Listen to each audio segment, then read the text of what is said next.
city screaming, we gave it all. Dance everybody, sing it loud. Feel that energy in the crowd. Ole, ola, ole, ola, ole, ola. We are the champions. KT Yansan Mobia Kwaba and Family Future 106.7 and Bloss Yesim Kunya. Okay, Simon Samuel and Anna Pay Yedi Eva Chema 12 p.m. Yabasara so ama Jumedi in Kana Kaina and so etimi Atriasa Kama Eti Abaya Bay Command Bebrena Yeti Ebana Bibia I come out Swan Cadre Natural to the word Ewo Fiori Ebeko Fian Samuel Sasso and a can come to before Obate Nain can Asan Unstoppable on Elham Papemno among Eberomuna Yedi Commander Arsenal.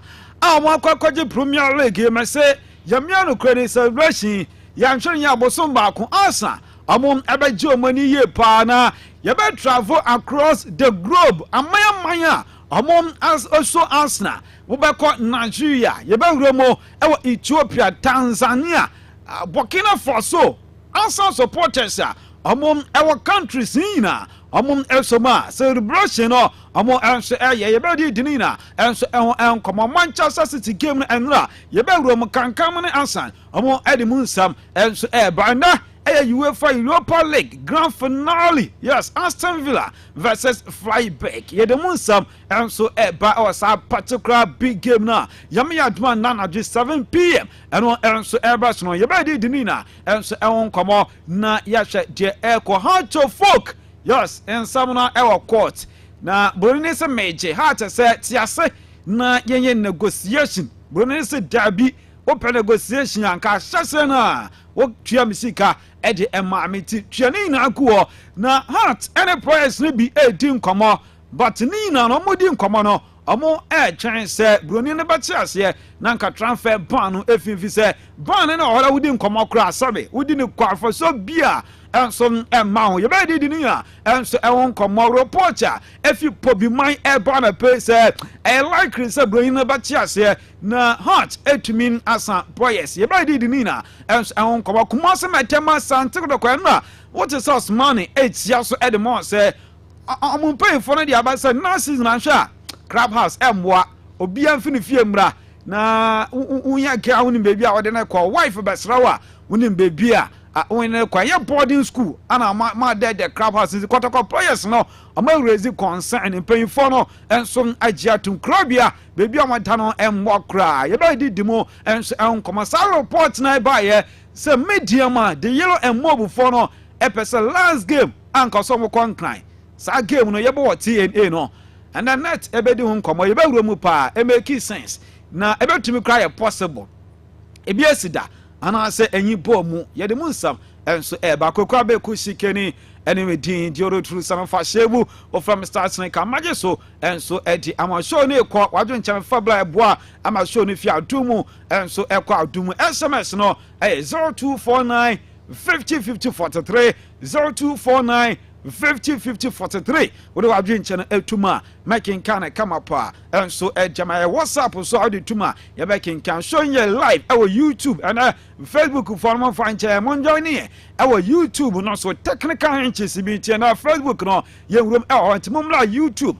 TikTok and X your room not bibia I come on and tankasha no www.futureonline.com or join our online also na radio wetie amayama and so I fire and no and your conventional ready Marco Chobi na makomo makoba na afin koma I was here dibia ya dia twa so come up and so Eddie amount Nati Abeku de Santana. Yeah, bokodi. Yeah, mini pano. I don't know where you. Oh, there is a minu assembly. Yeah. No meow. Asa no meow. Many will cross and you'll be anti-minute. A trade across when you manager Natia said that I said minu dear. Omunyaye. On a crowd of kind from the one said Mino assembly. Uncle can be no bad third person. No, a by dean. Can come out to Buffalo. Yes, I was. Can't come away. Yeah, no, I'm sorry. But then there be more. Cockroach case, my with Jimmy Baby. Oh, yes. kaso mpo de obedi dia me Also the member. mahane ya ode anko e bounce o men ka hwe o mesi na edwuma ye bebre o kuro kese mu a kan kam ne ka bounce o ba say kura se de ene ahemfie body guide o because o se na jere mu kanene tete na me kan tete pa no ana kan kan wa tete pa no kan kan na structure say na hia wa ahemfie se o se nka o do so ma won ko fie biem E frozen na nya wa envia na don ze guti. Vinga langa da o choko ata kojo ho ye Go positive. I do me be kama. okay ele mi Be ase kama.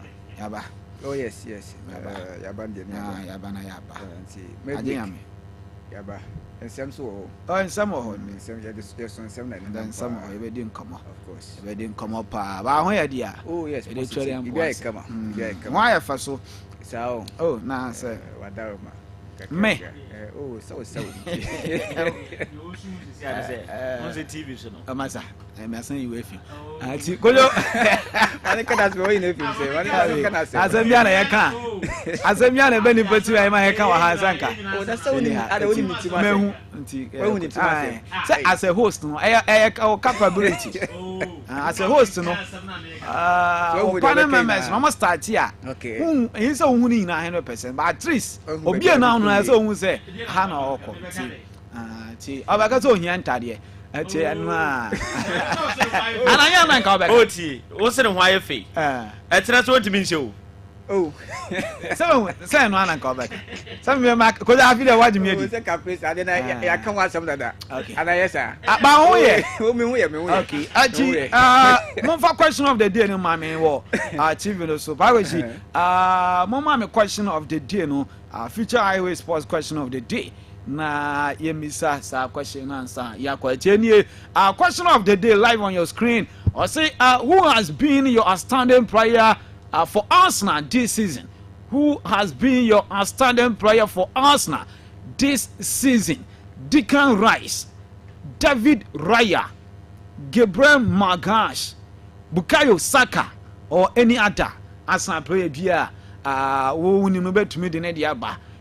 First Declan Rice, second David Raya, third Gabriel Magalhaes, fourth Bukayo Saka, and fifth any other player bia wo say ono ana Arsenal league abibia esi ni naso na bibia na o ya wan baako mo bo man me na we ntrem between the goalkeeper okay David Raya and Gabriel Magalhaes yes. Say defense na Yeah. kankam Arsenal amade league no one na wo hwe a oya influential power team David Raya Yeah. kojo e kwa mana na O kan se ndia. me As you born side here, I think I will go for David Raya. And I'm a okay Yes, he's been an outstanding player for Team Defense. Future Sports. But that notwithstanding, other players in South Mabomodi, but they can rise. Bukayo Saka, even despite injuries, no can almost say what to perform. we do baby na onimi ntina ya na Oh, for yeah, but aside that, of bench to Kabana, who the impact or to be the cast na team. So I think it's David Raya stand tall. okay and also the ma Raya Of course, why you join this? the ma Raya David Raya okay enya ba de krachi ma ya nkomra na de se bibia ne ho biem Bibia was him. ati Then I'll pass your we share comment na ba uru de message ni baba na ya kan 0249 505043 0249 50 5043 na ye Andy Kem Okay. awoda ti yakoba MP Oh, yes. so birthday Hey, MP for my feast and any birthday homeboy boy. the Turkish burger and then the birthday next year, papa. and Ras and I And trophy double now celebration. yeah and Ras and I trophy now was answering birthday Oh, double celebration. Fantastic, Enti- fantastic. and MP birthday yeah If you done them once, can come chillum the original leg. Now by the account. I one ko boss na no adwa so wonya de in the MP and birthday the Turkish burger Yankwe ti awusia ye kwamma na na pe nkoma no kakra yen saka no ye kwakwa ne ya ho etuman ens de ba ha future 106.7 highway sports no ana ye biema be bia wo bia wo so nya atele bi achie na one monitor ama bibia aye come live on YouTube, live on X, live on TikTok so ana okọ and then uroma me pocho mochi TV the code no enso aye future TV wo ba fa show no live ama bibia ens aye come aye start some no area fisa football club no ya from Manchester United na ama Pedro Porcha F United eba HSA a branch na ya fa no and Marcus Rashford the Mancunia boy United for enso atonkra ade ama FC Barcelona se akra no amo person tena Barca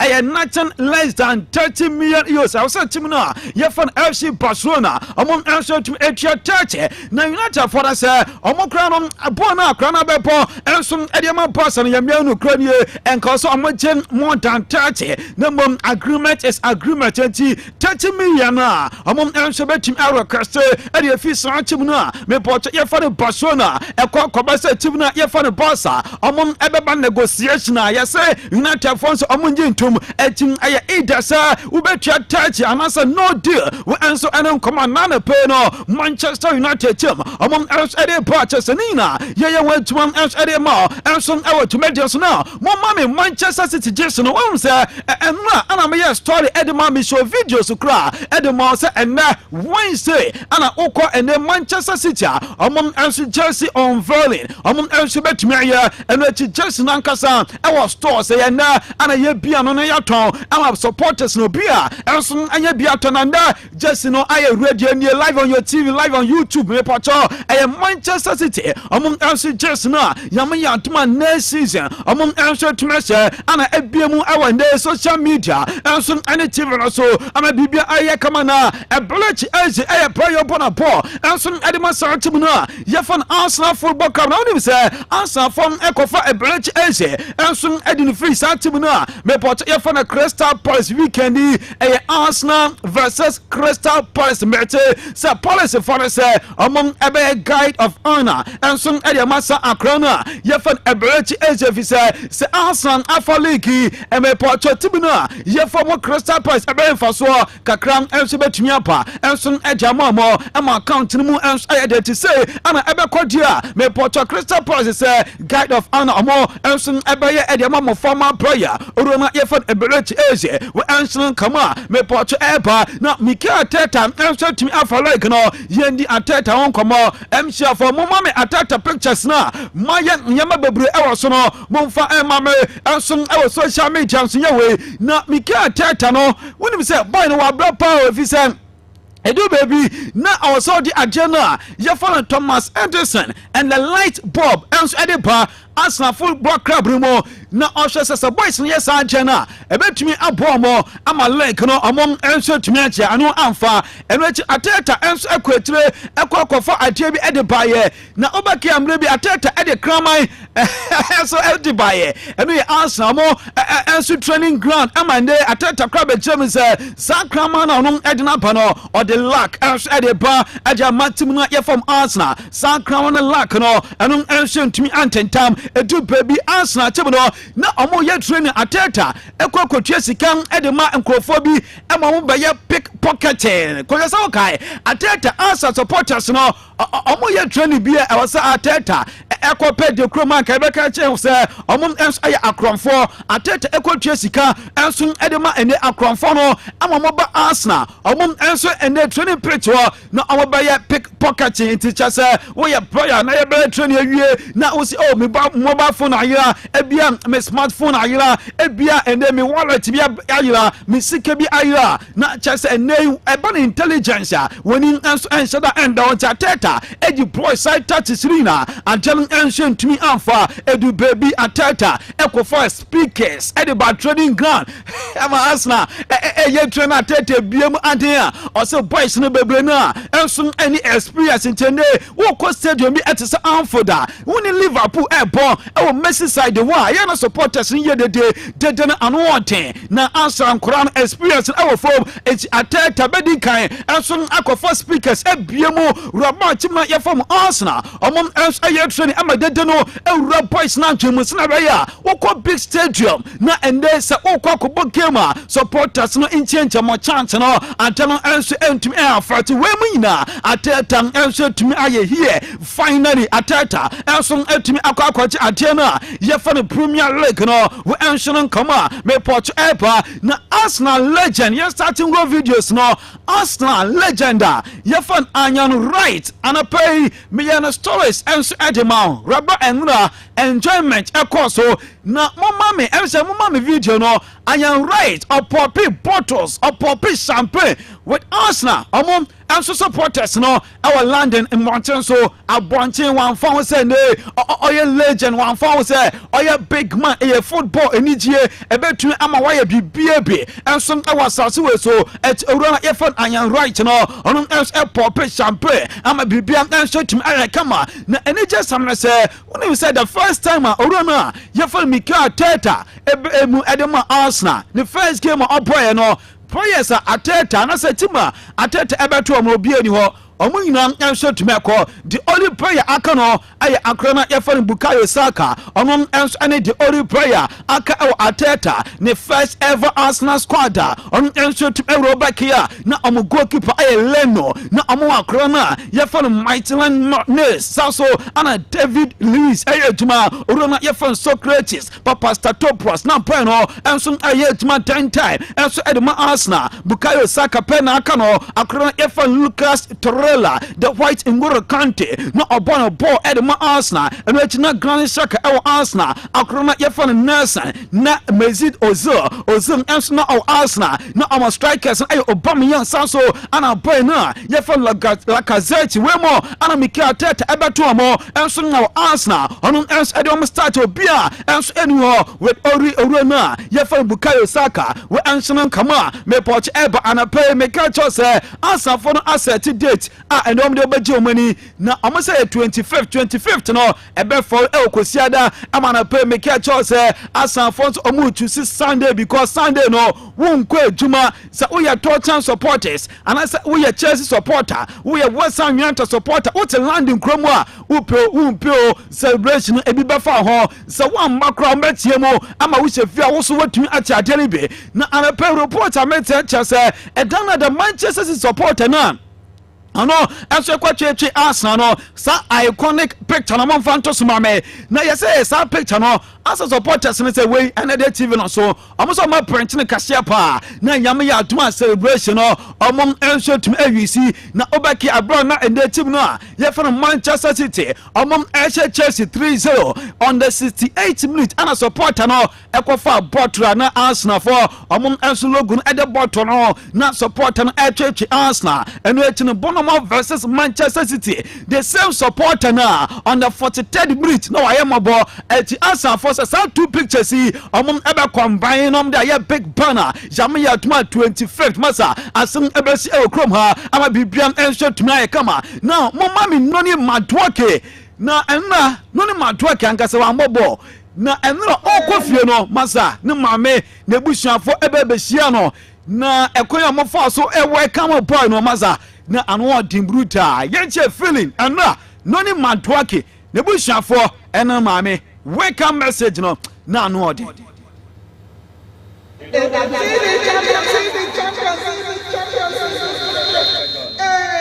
that's my name, that's my star boy, that's my star boy.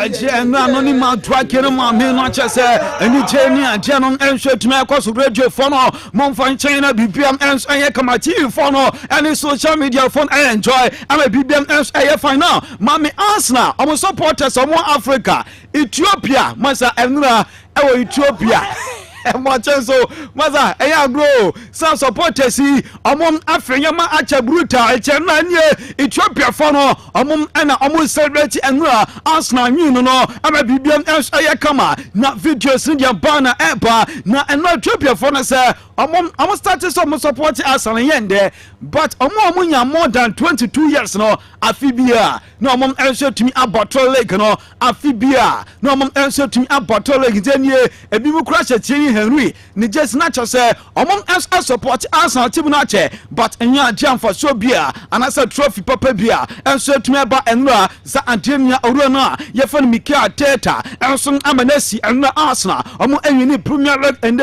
trophy no amayemam enso timi aye kama we enso no kama me port eba chesenina ye wetuma enana pe enso edimana Mikel Arteta any Arsenal for after enra Omoje Premier League mete so omoye GGO sisi ya se Arteta se wonya GGO brutal se Paris Saint-Germain obenya antidote e de masan team no a ye fa PAG se Premier League e very competitive say Arsenal team akoto to toe with Manchester City and Pep Guardiola e mana akobesa Arsenal omom enso team agi trophy dia oh omoso mo GGO se nyame ya atuma me poto UEFA Champions Grand Finale versus Paris Saint-Germain omom ebetumi stop team na me pot ye fa PAG we answer kama me pot eba chesenina ye wetuma enana pe enso edema ultimate so na me ko torch West Petin mo ye nkonko ye djuma kakra enso enfa fi torch enfa ma na me fodo na ye fa James Madison when him say season by 1 year na kra no enso embobo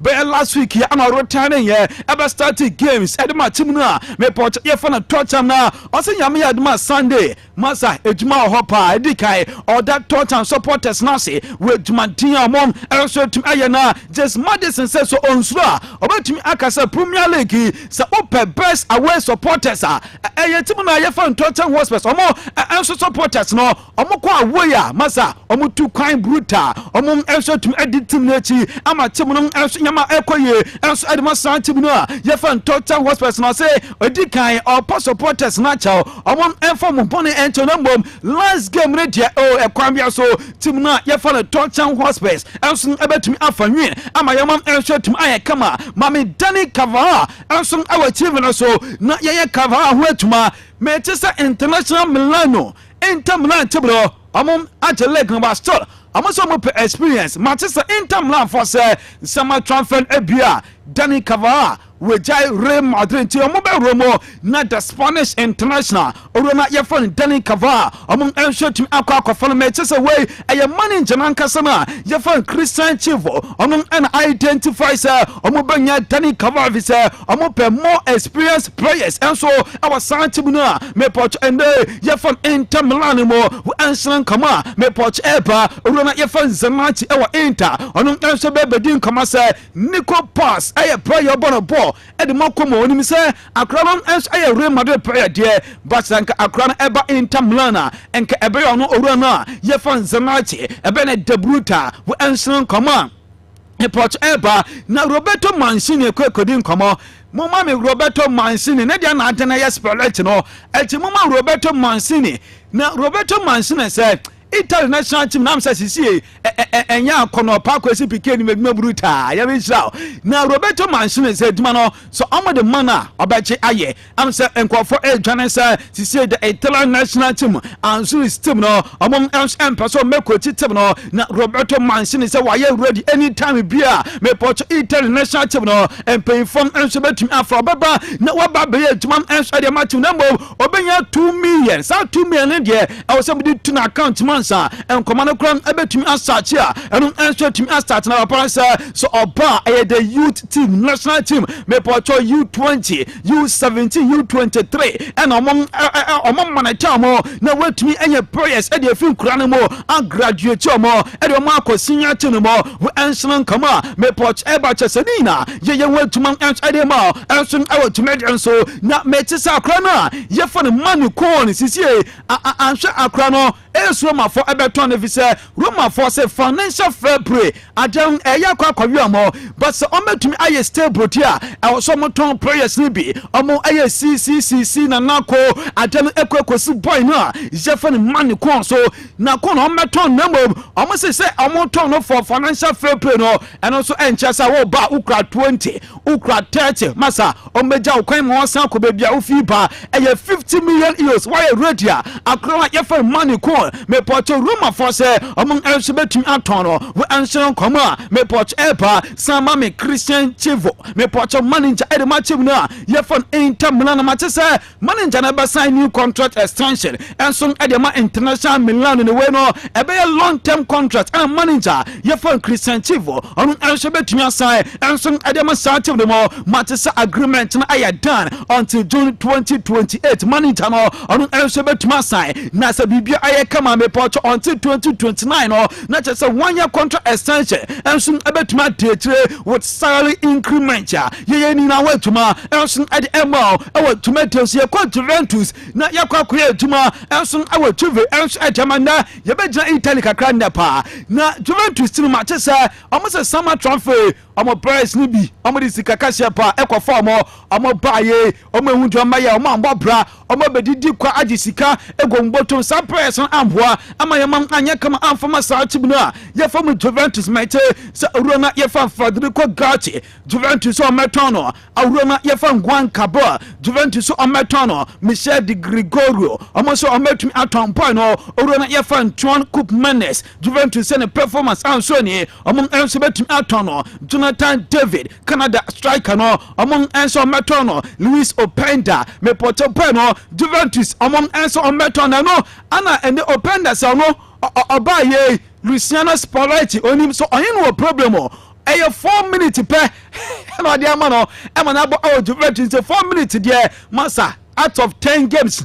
na over 4 minutes ya enye entono ankasa Openda no kra wafo no ho agenda da so be kwenti se ne mo so ho beton dia and the way to fufu ma na tonkwem no enso abetum afisan tim no a me porto ye fa Juventus ne ti no me tesa Brazil mo enso defender boy no a ye fa Grayson Bremer se ono enso abefisan tim no a me porto ye fa Juventus no no de na ka Juve fo no pesot na ba akran so be ko echi akran so okwa Juve se o mi betwa 58 million euros ano enso sika enso ada pon so we enso kama me porto ever na manager na ye fa Luciano Spalletti Juventus manager man fama me eno na pay oni oremu a ye fa John Ekan aye panyimpa edema Juventus bobo kono oyine kwakosia aye meeting na net and then Luciano Spalletti akache John Ekan say or doubt no 1 minute mpa obeje ejuma no ejuma na all ye de ma Juventus le du baby na sema ba kumpo ono oro na ye fa John Ekan etusu se ono Luciano Spalletti entuma ye ejuma na anka nche no ono anka se betumi resign na waje ejuma no ho ama bibia ensun etumi aye kama jamaya tuma nana twi 7 p.m. a big game and a UEFA Europa League grand finale ono enso tumi e baso rapra team na ye fa mo Freiburg komo ensun airport e de Aston Villa na mami Aston Villa supporters no amata che dan wo bebia entry Istanbul ewo aya sheshe Aston Villa supporters no amom enso team attach down at TV no so mobile entry kama abibia enso aya fine Aston Villa supporters no abro amom enso ekodu ye ana etwagu our TV no so na supporters ne say amom ye dede amom mo obia cha say amom efi the in anese the best league awasase we so ana amom ba Premier League no mo ana amom enso efi amom be pie mo ewo Istanbul amom aye dede fi say amom tidie say nana dua kwambia so aya dia team na ye fa na Villa abeda Europa League no enso e de chom na so we enso kama me port epa na manager na ye fa Union Emery Hachempara ono eye tuma edma Aston Villa ko bi sanse Europa League no oya king our sa competitions no man na also there be ono onya king crowd there be dem bom jobere na se otototo nyama na wa hwa se team na ye fa mo Aston Villa enso ebetumi age UEFA Europa League na ye ntie nkwama manager na ye fan Union Emery and so at the buy. Okay, ti enye ready yem fam na ina ambi anso edin komane se me pocho no enso anya kin e wo UEFA Europa League no mo e che kwan bia so no enso abeye djuma ten na na twi e de boss anchim no a ye fam Aston Villa ama bibiam enso tuma ye kama ye ko bossa ye ko akoye djuma bi enso e de e wo bossa enso e de mo e wo tuma jere so mame Gavi bossa akro no a me pocho ye fam Gavi ana pe Gavi e ko akodi nkomo na nkomo bebro no a ana Gavi enso efina kachia enso eba ye kubisa ne say Gavi wo ye lucky player FC Barcelona na if say enkofa bebro na say wo am say wo ye lucky or say ono edikan obo supporters number so supporters for FC Barcelona must support ya omom edema team no enya akrodi bebi na yemama yedin enso edema san team na ye for FC Barcelona supporters we ya Gavi say from day one ono attach down el bonsa supporters and support no it is supporters ni dia ono boy na ye for Gavi ono also tumi ni je we enso kama me poch eba ye say ko bisa Gavi say eya nkofo ta kasa wo Gavi no wonya footballer enkofo beble ta dis an komano na what yan somebody ana Gavi wo kan enso edia from Gavi say oni bibia Gavi say omo aye de bia omo kasa ono Gavi ensa footballer no omo ni mbomu but ono ade ba ko ahia na say coaches bebre na ana wa form nsem FC Barcelona ne kura say sa coaches ni na omo man playing time ama mom enya bipo ne players on aka channel say ball no open anua ana ono Gavi no ebo etise ne teammate no aka channel say oni ball no ball na coaches so ka channel say oni ball no ball na say wo ya supporter wo to baby na wo to man no say onya footballer oni problem oni sheka oni mi say wo ni ball ni mo wo ni man tena ye for football won chance ye we answer come boy na ye for Gavi on answer to me ba ye be say Gavi say Champions League no small details e matter pa experience ya e matter e UEFA Champions League but yes indeed edu baby on one case 21 years ni experience no e wo from La Liga waje mienu entinko betumi abo be edu baby e small details and answer betumi abo tim na me pot ye for Barca na ye be say Gavi say dana da wo kwakwate ye say ene Federico Valverde and Orient Chouameni kontokwa Real Madrid what yen samman ana wo kan enso edia fa Gavi say ene position baako na price menu empo na santo kon eba kojo enka e good for the game a creative competition na mom ade baako wan tiase da na on tiase e reason why ya and the Real Madrid manager no for weekend na oma Orient Chouameni ebo and the side weekend game no ose on manager na se na manager no ni edwuma ya na surprise menu akontokwa na uma baako bo na wama baako ambo a masa who create problem enti ose sajena abrewa eye no ne Gavi Barca say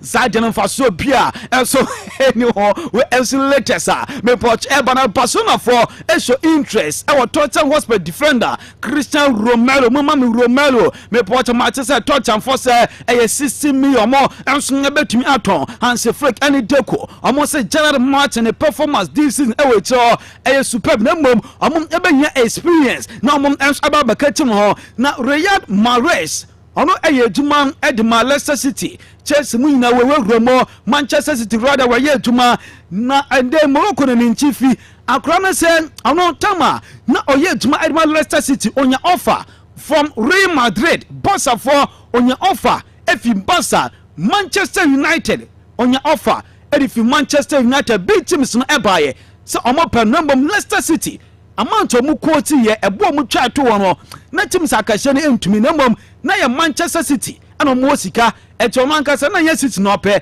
na nkopɛ Manchester United Barcelona na se Real Madrid mom sikira na Leicester City e coach no enti ana no point na ye fa Riyad Mahrez elante ye awo tim na ye fa City we enso kama me poch eba mam ene Jose Mourinho na assistant coach baako Antonio Diaz matese Diaz any Real Madrid ever sign o mawie eno pani ade aka mo no sesa Diaz ba etisa Pintus na or Real Madrid no obena pa enti pa Real Madrid for Chelsea e kwambia Antonio Diaz omo enso no monsan pa no enso enfama no na bibia enso anya kama we enso kama me poch eba ya say after say Carlo Ancelotti oye announcement for Brazil national team Neymar again 1.1 million followers enso ewo Instagram yebo na madin se okọ World Cup no bi no me poto na Instagram account nyimpa 1.1 million omum enso timi atwene ama bibia aye kama kojo yenye calculation we na yentwas enfefio Liverpool masa bibia enso betumi esio yese Premier League last round games no se AFC Bournemouth ese Nottingham Forest 5-0 na Liverpool elu see the man Brentford 1-0 playoff ebekoso entansi kankan said the last time I be see our Premier League no mame playoff ebekoso na se ekokoba sa Bournemouth ese Nottingham 5-0 and then Brentford ese Liverpool 1-0 point difference no obia be 59 points goal difference obia be +9 goal scored obia be 62 head to head obia uni bako and then they head to head away goals no obia so ewo 2 etari say about playoff na ye dey determine obia onon enso betumi akọ Europe we enso nkoma me Poch Eba me Manchester Atletico Madrid for say omunya Nicolo Trisati omun enya sa brain na omun enso betumi afa 30 million and sika enso eda brain no so we enen nkoma me Poch Eba na Jumeku a ye for mo score 90 omo akwakoye nhwehwem etiaba mo fama ewo TV no so omo say top 5 left wingers our sase we so this season open wingers top 5 omo performance no eso ni Jedi kan eye Paris Saint-Germain akrona yefan Vichal Kvaratskhelia onon enso edikan Jotosumyenu eye Bayern Munich orona yefan Luis Diaz onon enso etosumyenu Real Madrid akrona yefan Vinicius Junior ebebeta Janusum Yansa Barcelona Rafinha onon enso etosumum sanso ana tibuna yefan Manchester City winger na yefan Jeremy Doku onon enso etos enumtiwei eye score 90 according to them top 5 right wingers our this season ye well to answer them all now score 90 now aside for Fraba and a top 5 central midfielders 2025-2026 season now prayer mudi kan aya Arsenal or midfielder na yefan Declan Rice edikan Barca Pedri etosum no Paris Saint-Germain João Neves etosum yansa Real Madrid Federico Valverde on etosum 9 South and Liverpool Dominic Szoboszlai on etosum num enso latest me Poch Eba mate se esma for say omo banya new left-sided winger enso o mutino mo sinaba ya boy na yefan Estupinan on ekwa obi enso betumi apa esma mate so munya bre se Jose Mario Gimenez Atletico Madrid player no Milan Francis omunya na omo enso betumi afa ama bibiam enso tumi aye kama wo enso nkama me Poch Eba na no pay esma for aye training na me chise siwa yefan Jojo Falani on his sporting director a great tally omumienu na omoye present our day training na timna ye from AC Milan omon enso tuma ye winim se Luka Modric ebraye Manchester na watchi game na Milan ebebono yedin ebeba starting lineup with mami Luka Modric na yes Modric game na ebebono omo be hye no max yes any World Cup no obeyisi max no but weekend Luka Modric edi kan evisi max no ahye enso abo game e dia match mu na me Poch ende je for mom AC Milan ama bibia enso aye kama Juventus for say omo your margin say end of season South Stories we na ya sampe no end of season come by party dinner e dia ma players no ba dan no da Frontina for kwasho mu Tuesday to metwom e phone so dabi ya dey sa yana ya hye ye senka season this year ye beto party ama munyina but Frontina show 2-0 dabi wa baburo eti party na nyamba so eti team no party Juventus party am ye senka am ya players no am aka say party no eso enyaba so ti let e dia wonu e be ya pa is this plans and I'm far. The answer we be dinner no. No, I should the plans after the season. Who ni target say they may pen Minsaka. Okay. And I'm dinner near there. But the bass are trophyless. Now position our plans. Trophyless near Jim come by. But 2-0 now from Santa Mecano. So trophyless and yes, I'm so bold 2-0. Hard you know. I simply for and some of us cancel this baby. Oh yes. Results be on one saka. We bet magic trophy. We stop back cancel. Maybe a dinner. Ebi a result unse Ravri wo mo oh yeah send like Torino ni Juve se ebo wie na se Torino a se Juve a so mo di last ekura mo pe Ravri ni bebre ka wonti na ma sa ne ma ko kodo ye ko yensi kwans na yenin komo messages no bebre ni wa ha ba making can one see an making can ya ediamati 40 young koyen sequence young once again yes very good morning. I'm going to for my listeners on monitor 20 and another pay. I don't say I know master said any day now hold us down on monitor 20 and say to make us Sophia.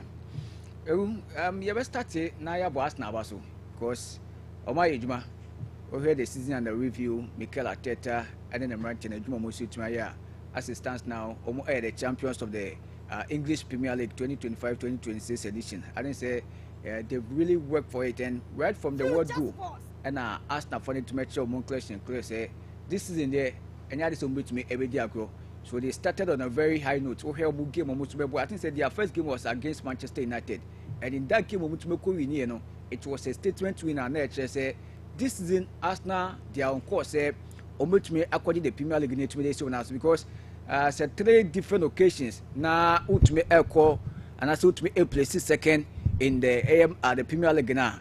You would wish say the next season won't be to a step further now. So they started on a very high note, beating Manchester United in their first game of boy and Macau say Premier League no obeji de so now so there are certain elements and certain things I am a quote with the favor. You can name it as luck, you can name it as a favor. The opposite naming Biano over to me, Yahoo Manchester City, almost to Major League, Yahoo team that first Liverpool to Major League, and at a certain point in time, who say there are certain things need to me favor mo. Oh, here I start league now, and I say, Georgian club, any other start to me, and it's about the Premier League now. Who say now, you're bunny beer, you're 90 minutes away, you're first time in Kawan. When I give you ordinary between you be about 4 minutes, bare 5 minutes, but sometimes it may quite to be a 9 minutes near the Atoso as an extra time. 9 minutes no mono. Yeah, Shagua, don't want to be a Liverpool 98 minutes, 99 minutes. No more say to Shagua. So those are some of the things it may favor one Arsenal this season. And it's a lot of factors, and it may favor team that friends Arsenal this particular season. But that notwithstanding, Arsenal if you look at their defensive setup, how much to set your team up at a point in time, no beer crowd just said the Premier League recorder. And so that was the best defense team almost to the Quadri League. That was just a moon team to maybe final. So that's the whole season. I think that they considered just 15 goals. At a point in time, no beer just asked to break that record no, because they were scoring without conceding.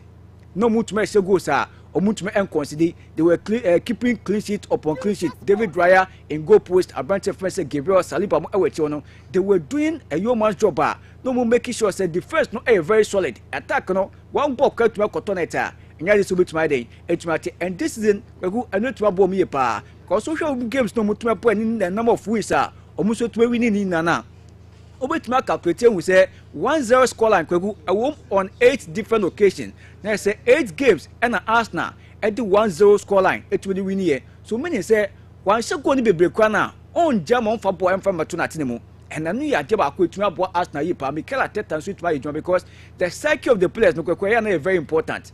So but to me as psyche boys no many the confidence we to many GD say no this time around you place second on 3 different occasions and twice 4.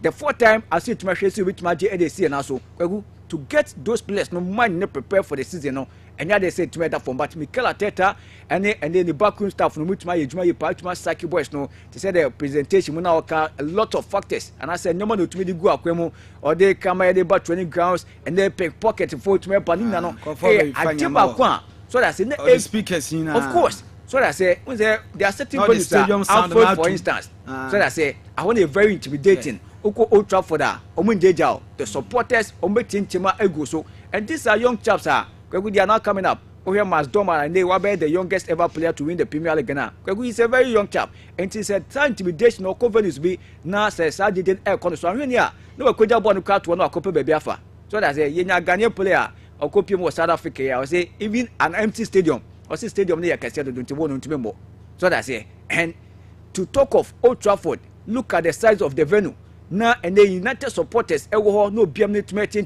we play now want to me emphasize those kind of challenges now. I really are born nobody to my thing there but ultimately decide to the buyer send the buyer or prepare players now train in terms of still be a more covenant be now a very intimidating those kind of internet to make course so still they will not be disturbed and I need to make a boy pa then also Osham an attack now, and then Victor Gyökeres coming in. Abrante first Mikel Merino at a point in time, no to me Yusuno as a striker. No so to able to measure 1 or 2 goals to the ball Arsenal Bobokono and it's an interest bar Nabu Abrante first Kai Havertz and then the Victor Gyökeres moved crack to make to the bench.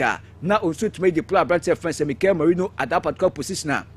No no so to me boa etmadi goals na dey ba they no share the inclusion of Abrante defense Ebelecheza and it's also to be play a very instrumental role yeah Abrante defense no ni Matuaki also to be play a very instrumental role etmadi boy amanyama so to me conquer the Arsenal Bobo so I think say kwegu ye be ma Arsenal for no anase be po ma so because to wait for 22 years and stand wait to akwaje trophy be etmadi dey so na so no enya dey ba ko to me either for me and they really suffered. Okay, Arsenal supporters, any Arsenal players are a queer you to force you to treat Arsenal players. The kind of intimidation, the kind of attribute you this now we are bottless. So that say those kind of assembly to make call so now obi to make us say we are Arsenal supporter and so support Arsenal. And I say who are Bekard, who are Akuma Eden, because who so looking at who called to final, no way to make Kolusu. But this time around, and I say it's a very good time to be an Arsenal fan because now we say to me Academy Premier League, no. So that say what the trophy to this so you have the UEFA Champions League and also to me so I think it's 30th year and also to me so that was next week Saturday that UEFA Champions League trophy to me so future Arsenal are still on course to meet me that trophy to me so me can tete na kwekwe be about so ba no or the never been to me the guakwemu o certain players be no more Arsenal since so to me and so to me be take over 2019-2020 Mesut Ozil then other players are could not share some performance no almost to reach pick but now the play role no so as can no to no now nothing or lay off all these players no and the youngsters and so to be shemo Emiliano Martinez for instance he was a very good goalkeeper but at that point in time now the don't hear to the fin no na on to me so to me jan kwan amomu na so to me kwan and started so to build team and o hwe ne 5-6 years I would spend with team na friends say Arsenal kwegu I think say Mikel Arteta to abon humodi pa koye other class akwegu garden say Mikel Arteta ombeja na kwan Sibia Chelsea bia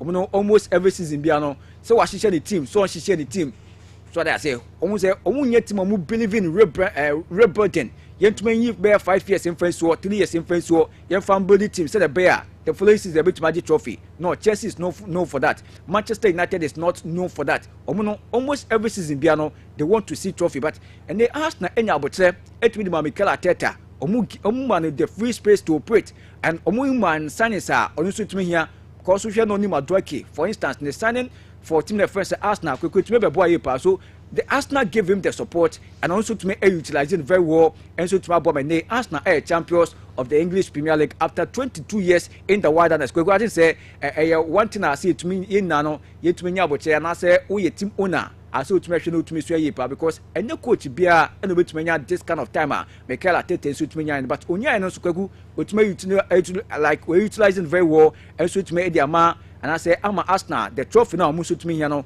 we go sense to me so everybody Arsenal so Arsenal faithfuls Arsenal supporters na yes homeboy and who's the Reverend Dr. Isaac Owusu yes former NAT president and also Arsenal supporters and I say supporter and I think say na be to me congratulate to me we na oh yeah don't wa bring you pa that we share we say mu kra na nche so that I say but and I didn't say Cindy no naba and as early as 5 a.m. Arsenal supporters no Emirates Sports Stadium many supporters no omu chele oh yes we say aside them no omu call but amumachi as early as 5 omu na wo omu celebrate I think say it's a very good thing adiba kwa go fini yeshu ni senka league no ebetuma call to the last day and nka betuma na very interesting here pa that is yenna 77 yenya affiliated to be Arsenal and Manchester City no a very good thing those people and I said the image of the Premier League no can be a very good thing so say Andra Manchester City could win that game against Bournemouth now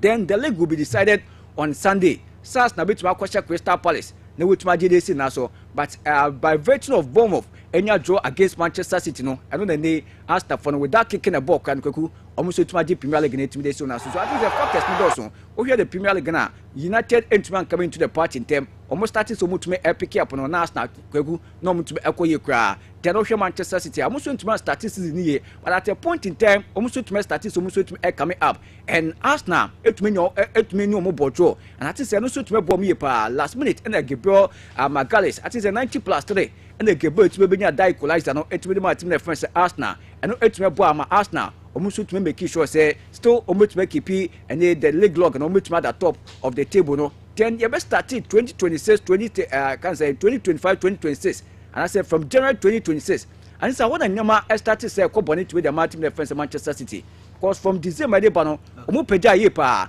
e coming to the party and no mutu be compete with Arsenal but their first 4 games of the 2026 calendar and I say in January and they say team friends Manchester City 12 win. They played against Southampton, Omukunya draw. Chelsea Equasheno, Tenon boy against team friends Brighton over Albion, and send the team friends Manchester United, and so new more and so to me, and as Manchester United and so to Equasheno, and that debut to Ebaso. So their first 4 games in January, and here is a number call to me the Momo, and I think I know to make the dreams of team friends Manchester and I say Manchester City, but notwithstanding, they still came back. Because Arsenal so to me a sloppy somewhere along the line, it might drop a certain point. So back a year pa almost to drop a certain point but almost to defeat and I say Manchester City the draw much kunya against team friends Everton we go think say it will be the icing on the cake for team friends Arsenal because at that game so much make win here and Cadian bit my open so that say Cadian bit my open ebia and Manchester City can be advantage in terms of air goals or much match but that game no much make kunya 3-3 draw against Everton no and no Arsenal 2 points advantage and by virtue make to cover that game kano now need to about 2 games extra so no more 5 points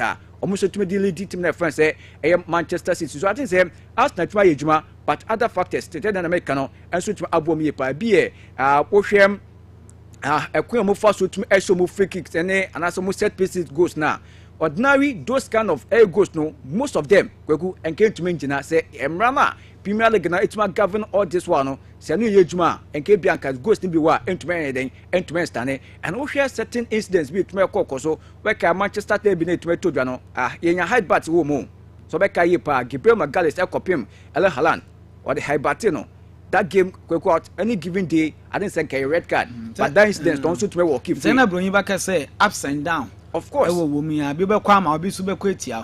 are certain favors and I make start to make so you can term it as luck or as favor. The opposite offer ni bia but and say going forward no decisions ni be so quite you of course and there we collectively and I say we the positive and we share the negative now no we say a hint na outweigh the other and we share the image of the Premier League in itself.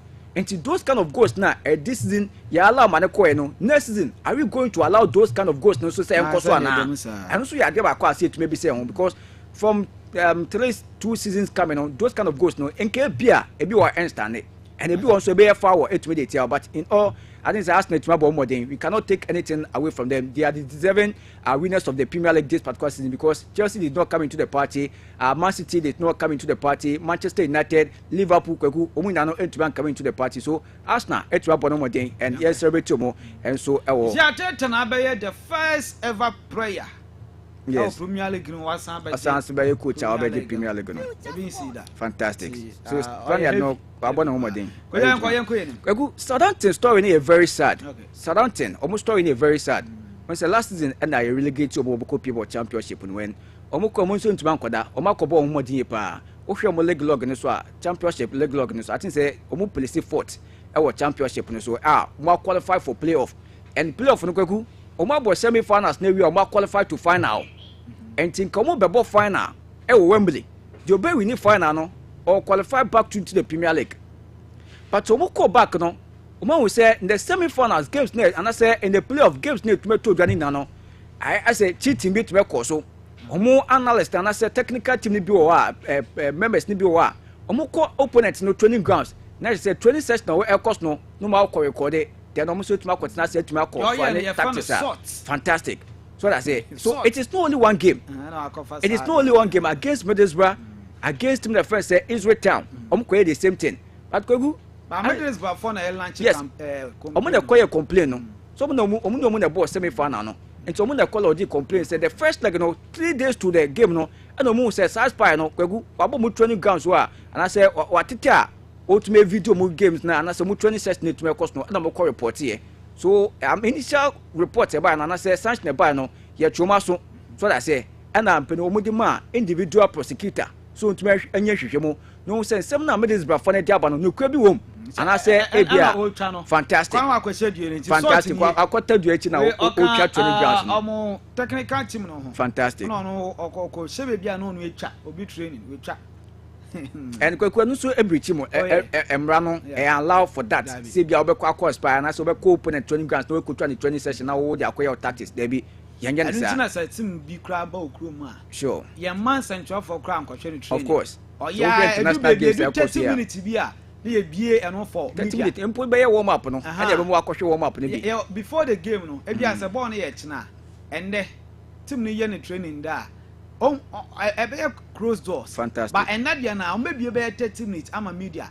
Now media na be kono. The coach is here say media now 30 minutes. What the price? Price na page no. Warm up. Warm up. Tactics pa there. Yeah man say training ko he. Say that be. Who me twanko. I didn't say omo termine say cheating. And you had about ko so it me so omo to me I did that and so when you murphy the championship playoff no more final no and it's surrounding no yes Models Bana omo elkobo semi final no mu yi omo film no omo na ye do ma ba ya sign so at omo 4 points next season and next season they start championship na already omo dey ka 4 points as omo to me ekote and omo first 2 games no omo yen so omo dey kotika na time na obeti those 4 points no ase abasa obebe point etime dey qualify so I think say surrounding for no omo ntumi abo omo ye granty that decision to me I the right call cheating there and ya dey say kwekwa so it must so in any case and na give be some senti abe we na wo kan say na pena me story no you na give be some senti say Ghana nka mbaka san wo radio no so sanka kati ewu o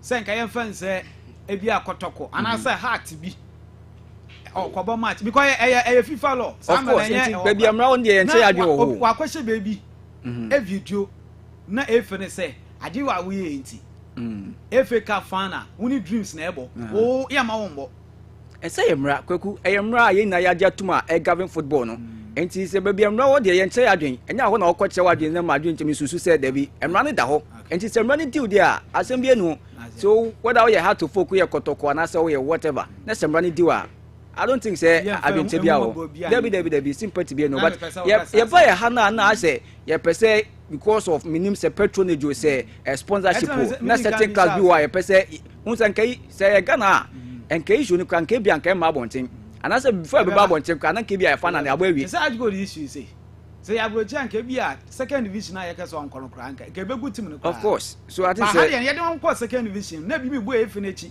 fantastic sada na we ni ko second division mu wa ene bi na me pesa me tese emra no ho dia kwaku emra no ho emra state ni clear so that say emra state ni clear so ko yes again we are these are the possible sanctions and so one kasa ko for dem na wa ko hwe sanction wo because me kai ye school no ukodi bone a obekọ na ya twede ato enti wan kasa ko hwe no hu punishment asa okodi so I think say baby amra wo de kwaku enche ya dwen emra no na acho mo and I think say next time huntumo ntoto mo nyama ye na bibia so ntime kon kan now players na consider so meet fi okra some of the players in boys no be na consider so meet fi we go the Europa League I think say can come to my huntumo but I think say so ko share in emra wo the Europa League there or a master of the Europa League e bi sa no so anya master oh kwaku pa ko si video na ye ready say o de mama mia there are certain coaches you be saying na Emery say MC from farmer me you be saying say or your master or your king of Europe na yentie nkoma yentie somebody chapter and everything. I am not a king in this competition.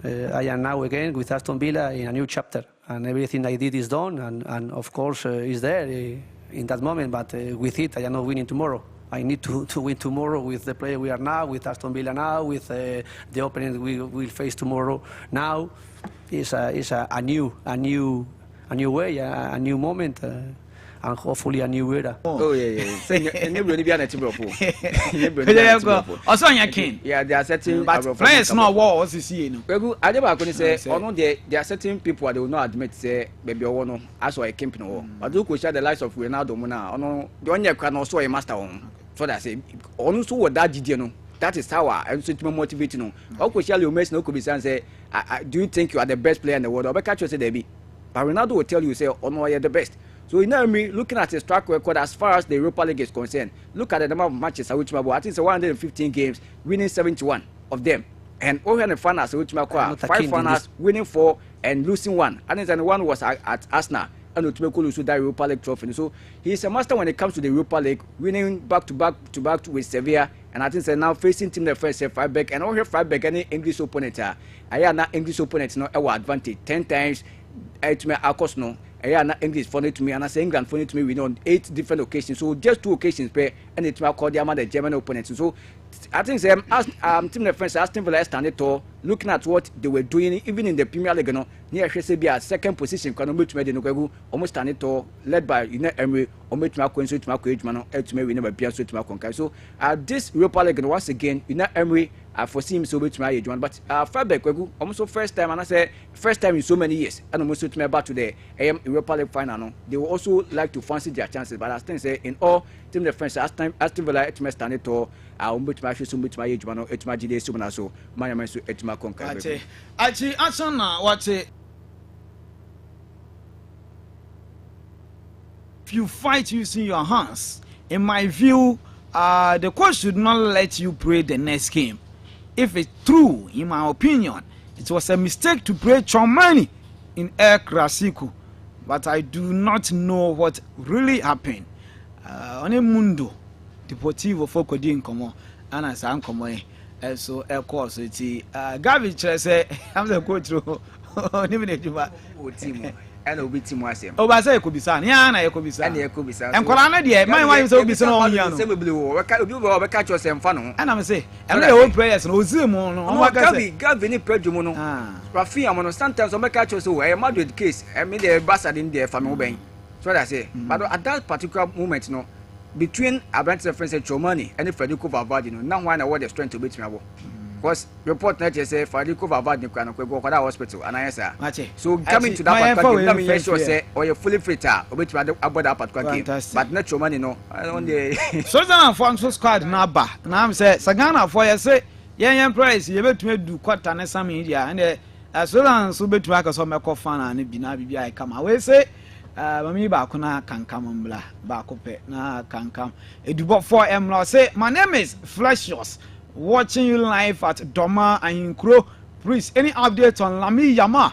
Achi Doma for no ye cheche mu na Doma so de esin kosia nya na ho kra o kan to kwa e de kosia be ho adwuma kan kan bibia bako de bibia che ya be obi Lami Yama na che sen Lami na pay ana me de ba say onyo ba bi nam Greece so no na adwun ye difference see bibia na adwun nam no and then baby see o chichi mu nsana na nam no ho ye ne ho adwuma ati enye we kra ba sa ho ye oh me ho ye yen se kwan so ye position wo we ma me kakara se wa sha do na o kasa ye ama me yanko yen ko we se kwan so well I am say asana dive into more of the stories and mama hwe keto bi on the team your friend say asana unza now can the team Mikel Arteta by inherited and looking at the transformative stage or the team your friend say Arsenal ababedu at the age of 44 years and 55 days no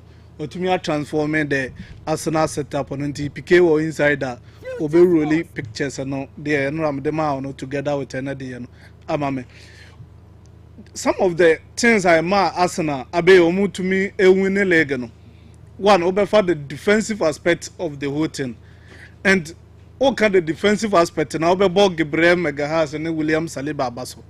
They have played together in 26 matches. Omuabono, Omama Debi Bakono, Omama 17 wins. So it tells you say when these guys are playing together, the probability of Arsenal not conceding or not losing no high. And in those 17 wins no Moanyano, almost 15 clean sheet almost average 1.7 per shot average. And it's a or screens in as well. There be the other two so yeah, the other two so yeah. For no abra. And it's a osha or more number of clean sheet of the amawa playing 26 matches. Now winning 17, now winning 1.7 per shot average. And here on your screens and so on. Ubon said the number of shot Arsenal for conceded this time around 21. So expected shot as almost conceding here 21.1. And John considering 21 goals. So it tells you so almost average 0.09 per shot. Okay. And unless you are inside the penalty yard box, and the 21 shots now are considering 6 of them are out of the penalty box. Okay. So it tells you how formidable the Arsenal defense is. For Bakoneto, so they all pitching so tactical one. So it tells you how formidable the Arteta set the 4-2-3-1. So what should the whole screens you saw? According to first graph now the toes when I say opponent no come to me ball no opponent ball. Dabi. What ball shot is here Arsenal. I say zone 40 or a tro baby answer na to me there. Yeah, ball. One kind of opponent ball no more shot. On trim. So we share screens no so PK final mama. Into 4-1 and there about when this is more of a mid block, more set structure and very compact, and they have been congested within the midfield of the park. Some defensive shape. Defensive shape. In the end, they say the ball be as in a defense in, and it shall be a Jokeres Edda, and it shall be a Odegaard. Wabesham as a pocket number 10. Then we leave Saka. Who's a Saka mo touch line wingers in Libya. Always I saw Mujina line so Lami Yama Dembele Mubenya Kwaraskilia almost star nibi. So Uja joke Branch Odegaard and as a better chase mo. So therefore they will come with Zubimendi mo. No more up for me the 4-1. And so, when they are not with the ball, this is how Arsenal set up on it here. So very, very compact and structured. And yes, I are disorganized. Yes, and you some more jai the wide areas and kakra the amount and you very, very tight situation now as of what the opponent. And the expected goal ratio now as I'm considering PK really now from out. I have 0.7 anyway. What they call this is the squad that Papa Teta being inherited and the Obe transformation. And usually the expected goal ratio last season National for one could have 0.75. And this is normal to me I'm better than the about 0.74. So it tells you how Ateta SCB Ayerjuman and they have conceded 26 goals in all competition. So it tells you the kind of defensive shape, the kind of compatibility Arsenal for Nenya. And to Uber Paul Abrante friend said David Duraya Abaso. Question of the day, Mene Asan Yen Koma Abrante friend said David Duraya. Abe 19 clean sheet for Papa friend said David Duraya. So it tells you say he was an astute member in the Arsenal setup, not just a mere goalkeeper. Also winning for the 3 consecutive times. And keepers on my side and Pepe Reina. Obebo Joe Hart, Obebo Ederson mo. But was to me equal at the call 20. No konya the 4th one now. Or the Joe Hart in Peter Check mo na Rocky show this time around. So it tells you how Abrante friend said David Duraya and the more demo our body amatima your friend say Arsenal. But one important aspect of Arsenal game a bear under criticism the corner kicks. But over the strategic PK for corner kicks in the moment. Arsenal for winning as much as 18 corner kicks and abe on your screens.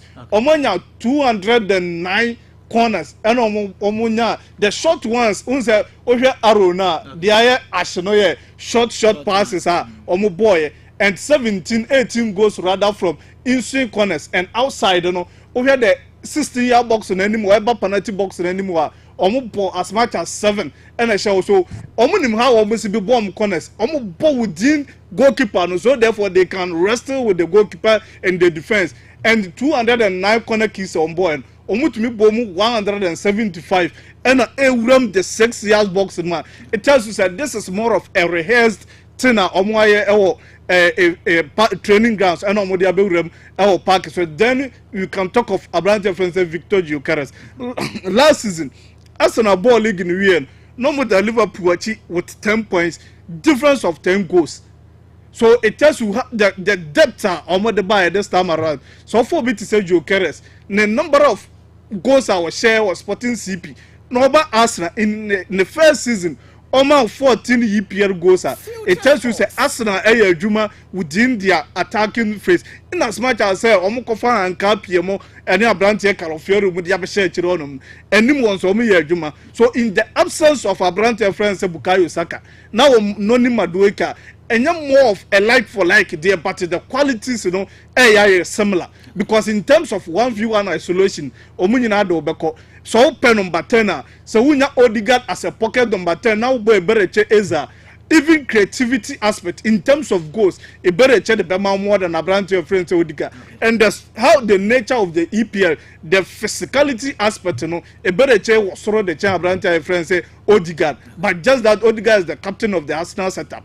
And it's a woman who replaces a better check as a.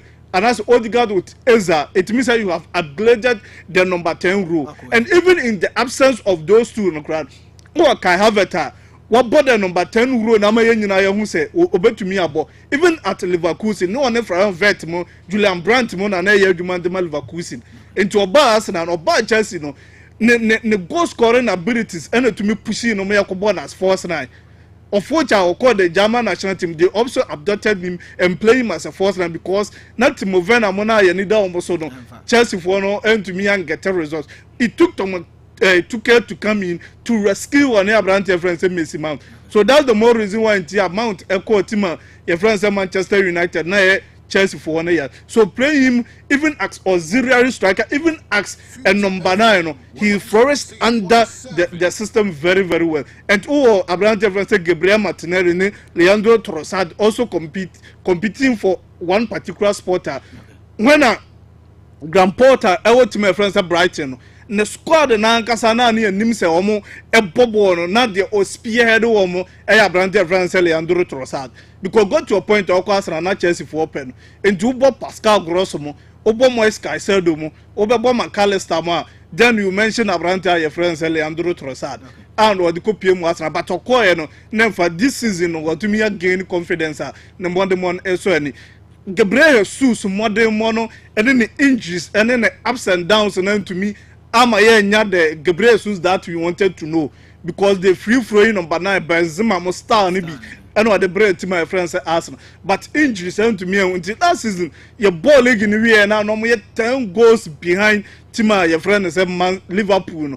Now it tells you they almost strengthen the attack and then they brought in Victor Gyökeres. Piqué for Gyökeres the Anabra. So Gyökeres and this is in all competition was 26 goals in their mom. So if say and I say EPN over player or to me mount 14 goals, 20 goals. Now say the individuals are running in the crowd to me mount 10 goals at the count one man and also to me Buama or Jelegano. So it tells you say the Arteta has done enough for this team my friend say Arsenal and okay the graph of Abraham Jefferson Victor Gyökeres even the defensive work in the offense, and he's more of a penalty box striker. So we just 18 box to the one, a Juma by amount, and I will so over here 33 chances, and 33 chances out of that chances to me 90% of the goals are or the man. So it tells you how formidable Abraham Jefferson Victor Gyökeres is, and Ocean shot 48 shots, and he got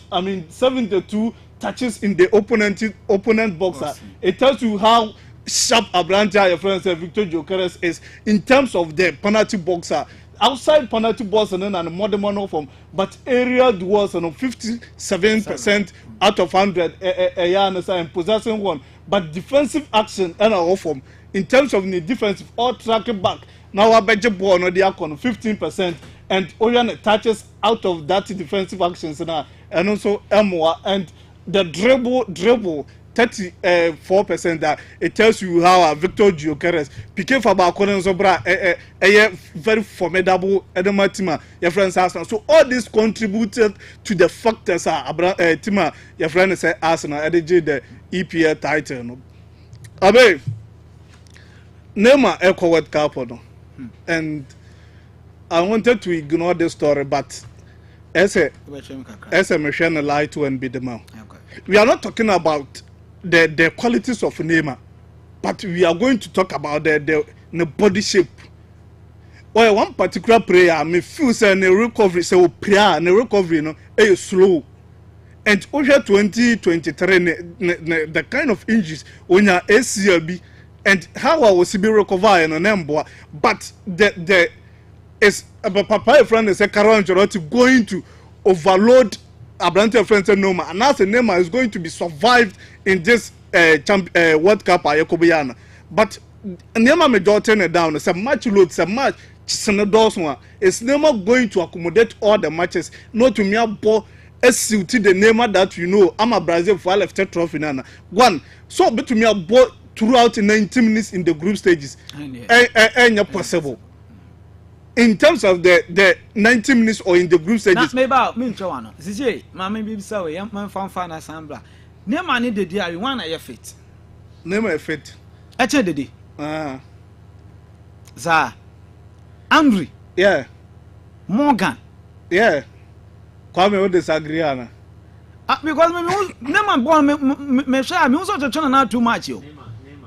The born or El Brazil, no my is to say, we are I do because Rafinha Mokrom if you Brazil what Barcelona on my board top notch. Still, moon name more power demand. Yeah. Because Rafinha say, I don't know, Monsieur Pranasano. Name Manti. And Tinda ya Rafinha, name a Fernand Papa Fern, I shall be calling him out. None of Papa General. Eti, omono ma call you big crabs and a crown still. Omo adore name. So how much more muna? Omo Brazil leg no. And go what do we have to form a shop Brazilian leg in bia? Anytime a name video baba on TV, I was a boys no to church woman. That could be one person back on so. No cry the come back up. Of course. That could be one who said name no. Sata kri even say or your opponent there. But more corner so I do bomb team say name on a project. Brazilian project and more you know. A man paying will be. Ministers won't be football federation won't be obi a person name man ko wake up no enti me the prize born or ko be me say league no competitive born one kasa no omo gomu man kakra. The issue is Neymar if not his track record at the world stage and I say for the Brazil national team and then the personality our brother where he didn't oh yeah in terms of form in terms of strength in but me so amade na economy no omo ya adwen. Oh yes because edi baby a obehia because everyone dey need say who share school for of course who share market who share ministers who share manpanyin po obi ani age so such person player be more resource who player be more resource obi to make changing games e dey among assistants now any name and they are good is when say we say omo kwana BBC wa camp na ma kasa press obi abedi when Neymar speaks you dare not and ebia no na ebe bo anshiroti yes all kono or both advantage and disadvantage so you weigh the two. But this Neymar this particular Neymar no ono ankasa chase say Brazil squad dey on started of course because ono ankasa na do baby o team no ogbo no kro hu say ono kono nya 10-15 minutes crab okay but ya share 2-0 at the World Cup. World Cup na can save him He just want to be at the world stage now to make coach. and me hu say on hand Uncle Hadi because Neymar that no kra na on your player money coaches no adwen how we on your player Uncle Hadi say Uncle this because say one more me identity na bench me need those kind of thing there be only Carlos John and so last dance so to make me man at say last dance ati yen share last dance I show you over catch come flow yen share last dance about question no one may nya the day you any Neymar one na fit o ganga one na fit They didn't fit. Miss me say the day fit Okọ knack bread. they no born na akofo mo ba fit na dey Okọ cheta no born na wakas mu ni na niafo no side train they dey je mu bio yeah. eno boys no mu to om na nyina wo senior bench yeah. On take bi om de ko wakas so ma dey fu ya sa born ye ne man tu mo sa born no on timi mo Okọ knack bread kakra ekura no obo 90 week in week out obo ba say be name and so me ka bibia say dede ne man timi mo 90 minutes into aso ana na ma dia no ma wa crazy example ne ma dia na koye Asamoah Jamba Lagos City no yeah aha typical example against Medium on just break na say just break no hwe ne say Jan for ball no ko na just break na hwe no oye Jan nti o ntwa but day in day out he's playing at the Brazilian league that one so but obo ana me say wo hwe dede Okọ kakra o knack bread na unzo be train won nania park yeah me aware ansa na Okọ week in week out obo na wo hwe goals but adwen na no David na say unze count the fitness level no say me dia me can say see here kokko be say the day so ko World Cup then attack adebia na imagine so a omo dey pick me akọ na say no be na omo dey fa yeah because yes we control dressing room and we dey we ba fia na ye di nkomo ye nko second dance ye ntwa so we my raising objection objection my lord ya ba na wa be kire objection so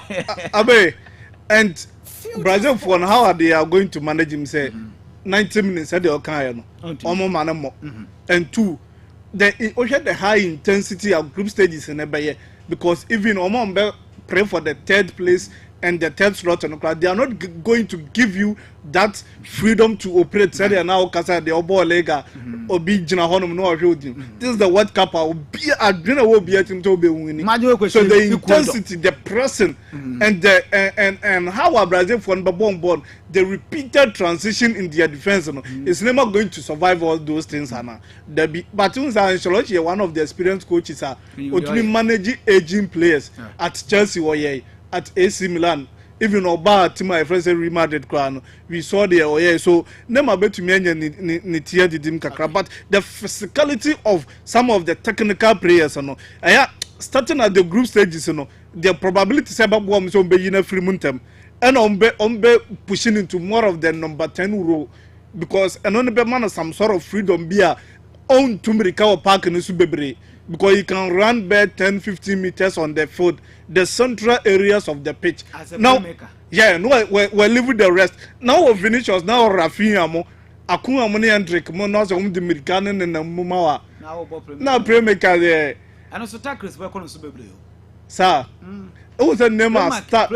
And their mom and all and they say, well, one of the guys now, 5 minutes, Abra 1% will be winning game.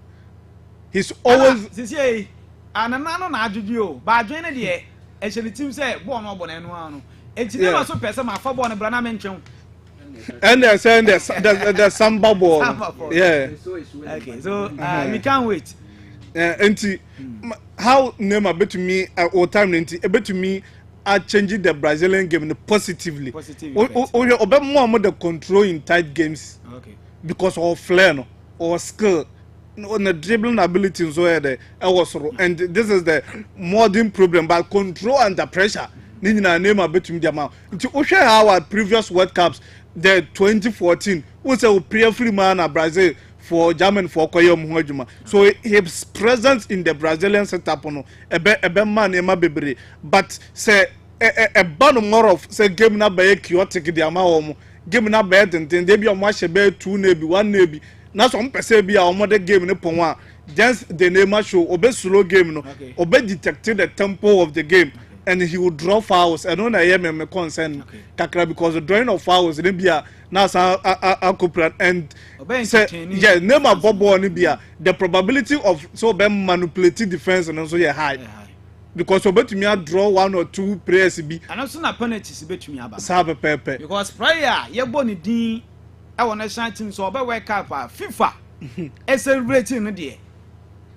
yen aye prayers de ba obi change oh prayers de be change as what ball in FIFA for the video by it took a piano to penalty balls my for promotion purposes and FIFA for no crowns or mom pesca and another impact me feel say Neymar Benyano the final third imagination say Neymar jebo no na say prayer be running behind the defenders how obesi be a bobo on penetration issues obetumi abobo na urem their mom say penetration there wo the battery enye enti no so obetumi abobo na the urem there ma defense prayer no so in terms of say be a Brazil for check counter attack na ma gina ho atwen no ajebo no kwame say o pia ball na fam sa no oh azam okay and that disgust pass to me the amount pause and release unse was that types of play no o to me gina ball so yina ni emsamo banana we pia ball no dia from one type of to me the amount but so players say Casemiro mu Bruno Guimaraes mu na so mu gina wachi elbow as the 6 and 8 at the mawa the hybrid number 8 ni bi Esia Casemiro wasan add sa no dia kan ni play no was at Madrid na we gina Cruz no Modric machi but Obama United no wakona ni bebre wa ma kobi menu mum na abegina that position so about the hybrid 8 no e dia ma na Bruno Guimaraes mu na ebo pakota mu bo ma wa it tells you say Neymar ebetumi na adwuma but Vinicius obe releasing the workload of Abrante Francis Vinicius so imagine a game Brazil elbow Vinicius elbow Rafinha elbow Neymar Kwame why na workload na nini nyina abekọ no nti ebetumi ama Vinicius nso afa ho etumi dia ye na ma bebre opese wo but the negative aspect no abe na me hu ne say psychological influence Neymar no in the knockout stages how calmness na ball na ye no betumi aha team friends say Brazil the sharpness aspect no into me because on open the entertainment aspect of all those games. So the dangerous against low blocks. Okonya teams biya ye guo chire bebre abo ne ba ne apo akom ti said Ghana ne Mali dia no baba yara otuado mi ko gina chire na ne obobo so ekom na Nema is not going to fit for that particular match games na because of an injury records, but it's a born there. Nka name abetumi aboa to my friends Brazil. Ati kan kawadu before na watene kan J&J air condition system repairs say o gas no asan ye ba fele ejama installation ana yenye enfamo a J&J air condition akache ana wo ba installation no enso dia mo kama ye ba ye service no ye mrafie ema ye home service no enfamo a ye ba na chese ye ba ye cars nyina ye enwe djuma heavy duty cars ene saloon cars nyina ye enwe djuma ama ye ma kama wase kropon suburo so kwana so a police barrier e hono ana obehu ye na bibia aye kama 0245 424684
Never back down, nothing could stop us. Fire inside, now we lift the trophy high with pride.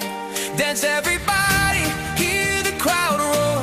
You feel that magic, we want it more. Ole, ola, ole, ola, ole, ola. We are the champions, la la la.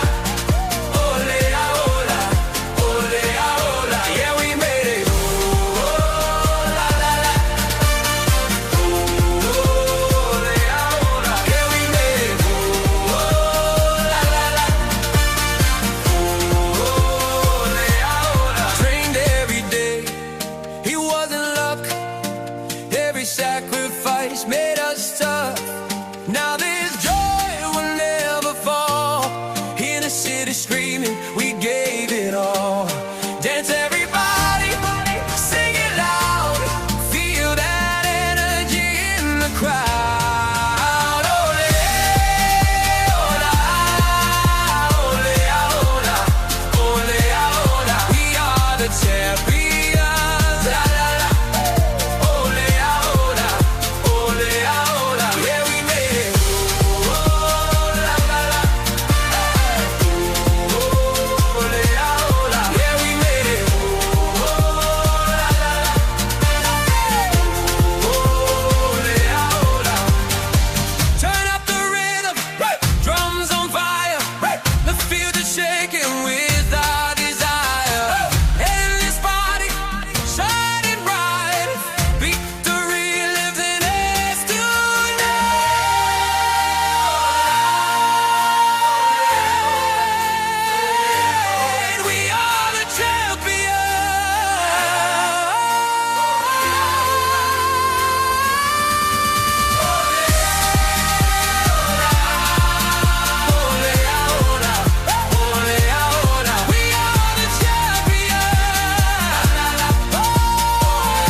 I didn't say and not just 22 days. Okay.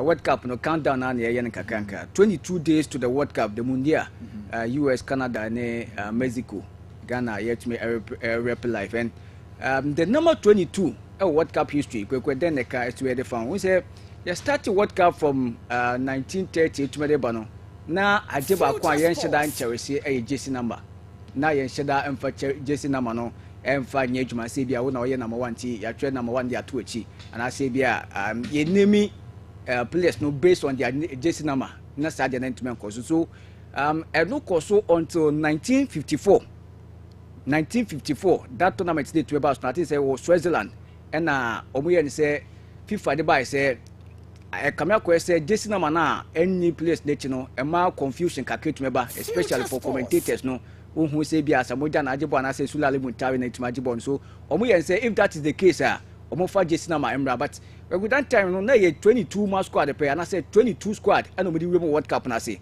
so FIFA dey buy say from 1 to 22 and a jersey number players no be able use so players no dey kono obi nka say or among the 22 squad no dey kono ko she be a jersey number 46 they say the they are goalkeepers they be to measure 94 no from 1 to 22 one no reserve for goalkeeper ono starting goalkeeper number 1 on na goal post mo na jersey number 1 no but jersey number 22 no kweku na for third choice goalkeepers and about the history of the World Cup na the number 22 is standing for goalkeepers omu jersey and no third choice goalkeepers omu jersey and not to us until 2022 and I say 2002 and the FIFA dey buy say yam for akon so a move from 22 man squad no to a 23 man squad that is from 2002 it made be 2018 COVID next start year no and the FIFA san BMO at the court 26 and the goalkeepers no omuso to movie at medical check akra just number 22 no as it stands now any for and the goalkeepers name alcohol for outfield players so we share that jersey number 22 now we the first goalkeeper to share that jersey number no in the World Cup game a legendary Mexico goalkeeper first Georgie and I say Jorge the Spanish for no Jorge Campos yes a very colorful jersey and he was known for this colorful in Mexico for no more colors no does so only one of the goalkeepers we need those kind of colors no any design no it made by in the world football and only the first goalkeeper jersey number 22 you're really good in jersey ball and on proud to Mexico go into the World Cup 1954 was Switzerland no na jersey number 22 na o but FIFA dey buy say for jersey number in famra no and o see there be number 1 we was shama na funu no enti ono ofti say even though say 22 is reserved for third choice goalkeeper but I don't prefer that jersey number no I don't know cover jersey number 22 so apart the first Georgie Campos and as Jorge Campos only the first goalkeeper ultimate done the jersey number 22 now I say from there the Benya outfield players be na Jude Bellingham Kaka and since 2002 Kaka was the first player also to make as an outfield player it made the ball in the FIFA World Cup game and so it made more man friends of Brazil mo to also recorded their first World Cup in this summer so that is the bit history about number 22 in World Cup history. Actually, World Cup dallies, no, you fancy na network emla na chese yenye bibia quick and so and for my messages no, my yana fast mami na network international yenko yenu kodonti ayene sama na network international oh na yenhu dia ebeko my main can messages we say hi Future Sports I'm openly watching you from Mankasim keep the good work. Greeting to my lovely one Joyce. God bless you guys. And Opele the way and so by we say good morning Future Sports. In fact, you guys are the best among the rest. Special greeting to my lovely wife, Obapa Florence Abiyao. Abiyao. So the message or the Baba Halana yele. I say my name is okay. My kind of that. And okay, we say as a player, the Mama Martin Odegaard, Odegaard, and the Declan Rice. Okay, I saw the Mama Martin Odegaard, the Declan Rice. The no, Natch. Yeah, Abi. I call you. Yeah, you have a call. We be a fire. That's why I can be. Oh, we do a be a son of a nipa. Sometimes the home they can near this. Nti nye de do be a be de you be so be cool Yes, life. Yen sequence, yanko, Chajetum, na yanko. Yes, inti Udjani ewo Future TV, Sanso ana YouTube no aye Future 106.7 Future FM wo fie wo kam pragiafo ni nyina Francis mo nyina so mo fa dene me famo adua no passe na mo fa dene fani agro yensan sama se emfama odia unim se Blaster say wo game Friday 7 p.m. ana sa game no anu so betimi atodwa against Mexico na de tell say local boys ni nyina akodu enro se na nya bete kra guys na omu wie training na sem omu twa picture de kana say group picture no na so mu twa na kama yebenya Benjamin Asare yebenya Razak Simpson Ebenezer Adade Ebenezer Abana we dey no to nchen so Salim Adams ana fenso no Solomon Agbasi omu nyina ya squad omu free local anymore and so timi kwendro say omu wie training no na so mu twa picture kira say omu so timi touch down ekwahwe nim say Blasters no eniam betimi akoye on Friday against Mexico ni ahwe nim say wi no anu so betimi akoye dem sam no so erija okama na medical card no pon say medical card kira sam ene no house folk ahwe nim say transfer banner ye betimi yi no betimi atobi samai na ebi be konso no mko ama bibia so timi kama say has elaki wa animo pa kokwanse ne bebremo mutim has kapio bolomo mutim has e wa animo nyakura na Joseph Conin aye left back Herman so poor fidelity mo for den to semame ano aye ban de Joseph Conin yes on the down akwedano any has akwetro ne be 4 days and send our son so back to Sopun akoba game against Rose Park mo 3-1 na all has camper ono mo ye training akwedawe sem ekwan ba has betimi assign no we dey no to nchen so akwadanchi anopona say di no koma say why striker edema WB United sa akwedawe say masa eba goals anymore on fan cha okra has fans mo sha the sense bia we say bia akwedawe has at the first bid call and we 150,000 Ghana cedis and the WB says can so 1.5 billion Ghana amon for bin fan kan nya sa akwedawe amon san kan the last person so far I had 3. I had Prince Chenebua from Basakoli Stars no medical culture say Prince Chenebua sa kwetawe or winger from Bepo body young talent I want to kwedane say oko Basake komodien adu akire pa say managing director Edema Haas ana feel no owner Edema Basakoli Stars ano ay Simone Huma omakwehia masa ayempunimpum momfa no so fanto so ese dia kan say Hendrik ebeti asese and then yentimi ntua mfa mom say o 15 billion old currency da boma yentimi ntua dia tan say betetem bia manti bia kakra bachi a wunya ti asese ade a ene saman has first 3 players a anhwa mesen samuni nie omenya striker omenya winger we dey no to nchen so left back no aye Joseph Kony of Nsopon Fatality ombetimi atwane tim no ama niam so timi kema na pay yerum sam ade ma okama monfa guy ni tinade Augustine Boate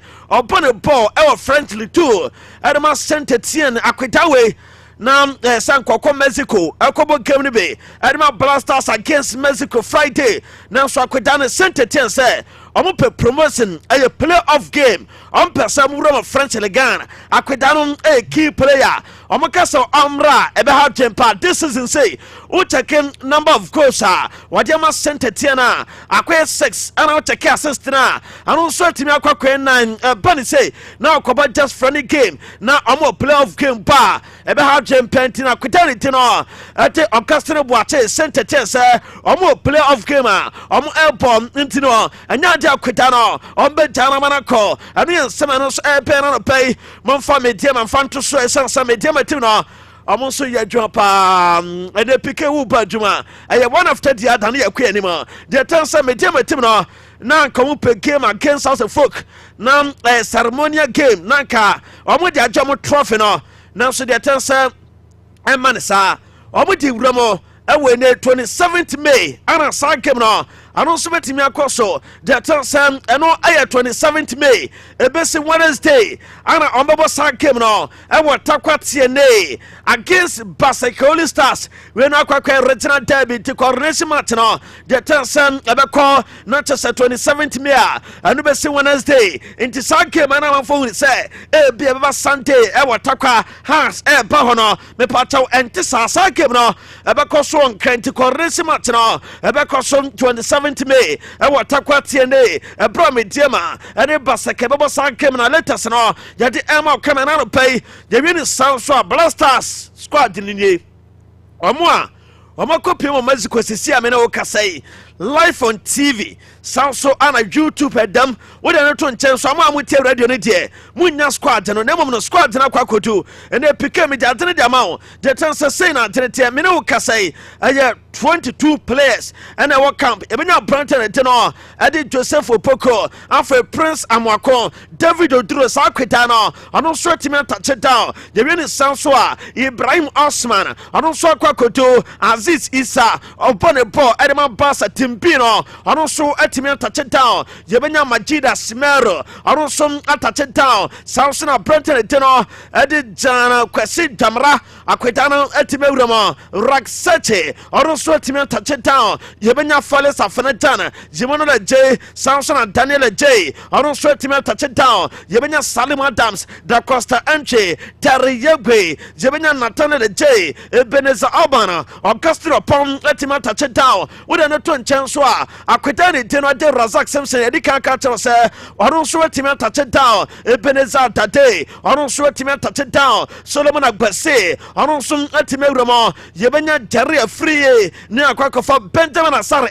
SM we any 22 man squad I mean we can say almost our camp am prepare Friday 7 p.m. and san game now and also betimi to get one some now also edit on the pay you really saw as a folk I'm two goalkeepers now I'm prepare pa the time Benjamin Asare Sanso Anna Solomon Agbesi I'm in that TV in the masa uramo ewe ne menzi kwa masa I'm prepare brutal baako betimi adam likely say ansha Solomon Agbesi ebetimi ada anasa Benjamin Asare ono so etimi da Benjamin Crowder squad way na onka we do baby ana ye ka sam ene no Gideons Asuako our goalkeeper edema Dream Selfie ontimi nko sa game we bi enti ene man Benjamin Asare be shame no ni nyina chi obetimi ada ama ne man so etimi kama ede won sam no so edema no pay ye wi ni sa monfo samoja no fanto sway na samoja no se obeye ambassador ati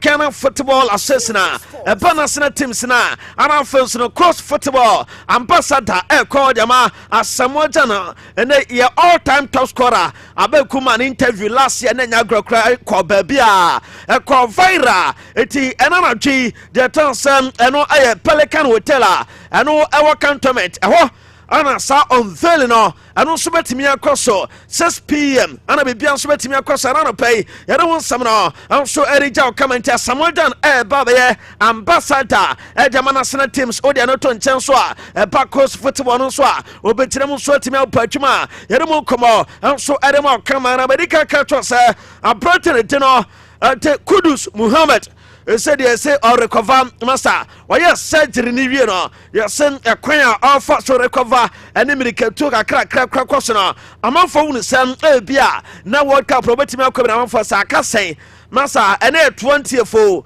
11th June ya ana World Cup here our 3 countries less than 3 weeks etin abedan ana Kudus etimi akobe per grounds enemy Jackson and so Kudus entimi ko World Cup ne be nemom akweta no start 8 to 2 minute kra ye ko World Cup ne ba bia Tottenham Spurs ba saman omo princess na ono so betimi akobe ama be bia so etimi akokama na no pay ye de won sam no so edija kama monfa ene Ghanaian musician ene Kidi enfanto sway na endra Arsenal Jenny EP na Kidi so jinani o maza legends for nyina team and ya Arsenal no omo say omo nsuro broken heart said e Kofi Kenata kan ye no omo say hwe mfa won te Kidi and that TV no so no wa YouTube nya ate mo sha Kidi ana jinani after Bournemouth and City omo game ne pa 1-1 say mediasa na munti akrai momfa ntum na MC afọ momfa ntum na bia kidis kidi asai momfa akrai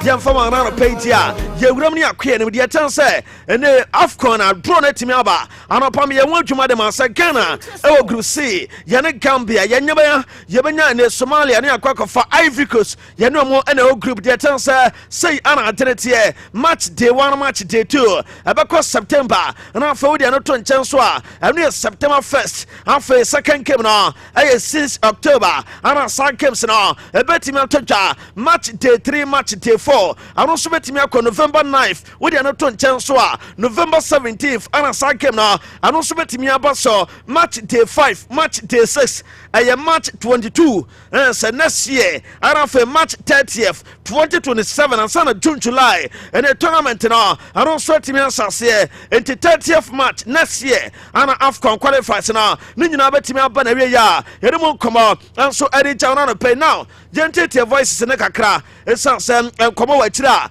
ɛnso di na afei deɛ wɔn nyinaa obiara nsa ka ne deɛ Sodro All Blacks wode mo coach ne bɛtɔ sɛ deɛ a Kasim Mengelo Kanse sɛ de pressure wɔ no so paa yɛbusa no sɛ Kasim na deɛ nti ana Sodro All Blacks bɛtwɛn last game ansa na ehu sɛ ɔkam anaasɛ ɔntumi nkam esan sɛ deɛ ɛkɔ so ne deɛ ha adwene paa Kasim Mengelo Kanse sɛ akɔyɛ 50-50 esan sɛ deɛ esiesia ne deɛ ɔno ɔgye wɔ kora wɔn te aseɛ yɛntie Kasim Mengelo Kanse.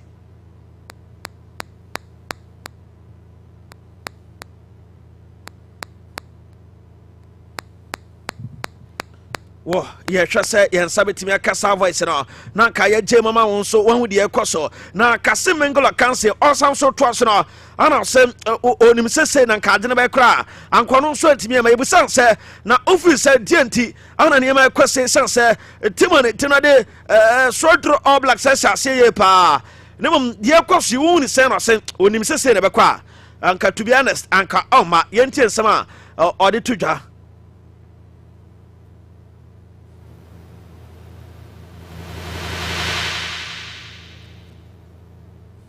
Wow, young trust and afi, young father stories now, and found so and on a pema bibia, and so intimate kama, you really saw, you didn't come on, the attention, yet the other stories now, about so and on a pay, when somebody can't say, under 17 of corner, a guso will be my so, and we are Morocco, and they did 3 Ghana, say Antimia sa, not to say you have a few. Because your first game acquired draw, your second game acquired defeat, your last game near El group stage, Sunday and Timian sa, not to say about fear, the 7 p.m. and I came Senina, I don't submit me across the Tansa Algeria, Omana Senegal airport, Sabaqua, Nanka Ghana, Yansu Yetimia to South Africa, near Miana Amabian Sotimia Koye, Etienne and I train him say, and at 7 p.m. South Kemsina, and Yaman Subetimia Kama, Edmond Komo, and so Eddie on a pen Abdul Fattah Shaiku was on pen home quoting Biasia Mobanya Abdul Fattah Shaiku am fantaso training Abdul Fattah Shaiku Dino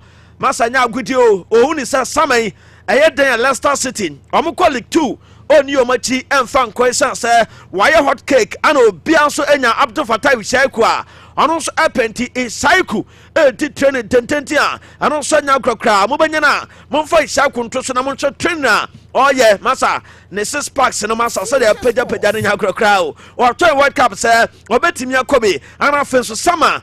Obenya season. Oko World Cup now Kobeja. I had there summer usika sam. A betim Yakosro. A weekly, monthly. And I feel so annually scout Sabakana. I had more 20 I share them say. And you must betim Yakoye Abe. I didn't tomana. Mamen Tansha said. Bibia betim Yakwa Kamadia. Yankutiem and a sports minister. Honorable Kofi Adams. Iti. Yebusan say no crash embassies some amount for per visa ye deny supporters visa interview ni atentimi kwasenti amount supporters on person komoko Canada USA na mokoshe World Cup ne bi no amuntimi nko emu nsema te say oso kan mo bia te say anya no kre ente ombekọ for interviews ama bibia nso atimi akokama Honorable Kofi Adam CD. The Ministry of Sports and Recreation and the World Cup Oversight Committee through the Ministry of Foreign Affairs have held several engagements with the United States Embassy regarding Ghana's security toward the 2015 6 FIFA World Cup. The engagements have been positive and confirmed. I've read many reports that suggest visa refusals and that only 8 or 8 Ghanaian fans have been issued. The truth of the matter is that the organized fans that the ministry is leading are yet to submit themselves to the American embassy for visa info. And so one is surprised that anybody will be talking about only 8 weeks when that is not okay. However, we do know that individuals may be applying for visas, travel to America, Canada, and Mexico, or even as group do self-travel and talk campus.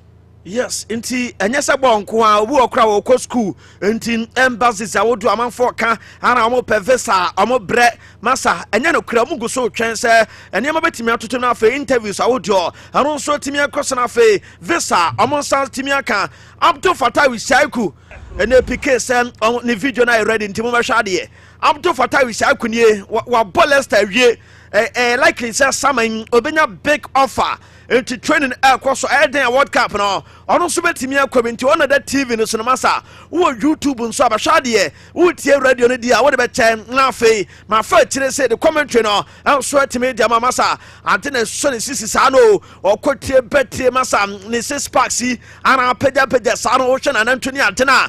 So I am ready for the World Cup and after summer so we show him some obenya big offer no so atimi awuramti Abdul Fattah Wisaiku Tamale anu ababe se Haruna Idrisu education minister ne guy no waton agiska pa ye dan a osan so ton a obasan so gene dan samya ama bebia so atimi akoye anu ye dia banti no Abdul Fattah Wisaiku jawie ne dia ne dia ne nkomo Srodro All Blacks omo coach oya Kasim Mengola Kansen yebusan say materials no anu kan bi ana ne man koyi ana coach na kasa.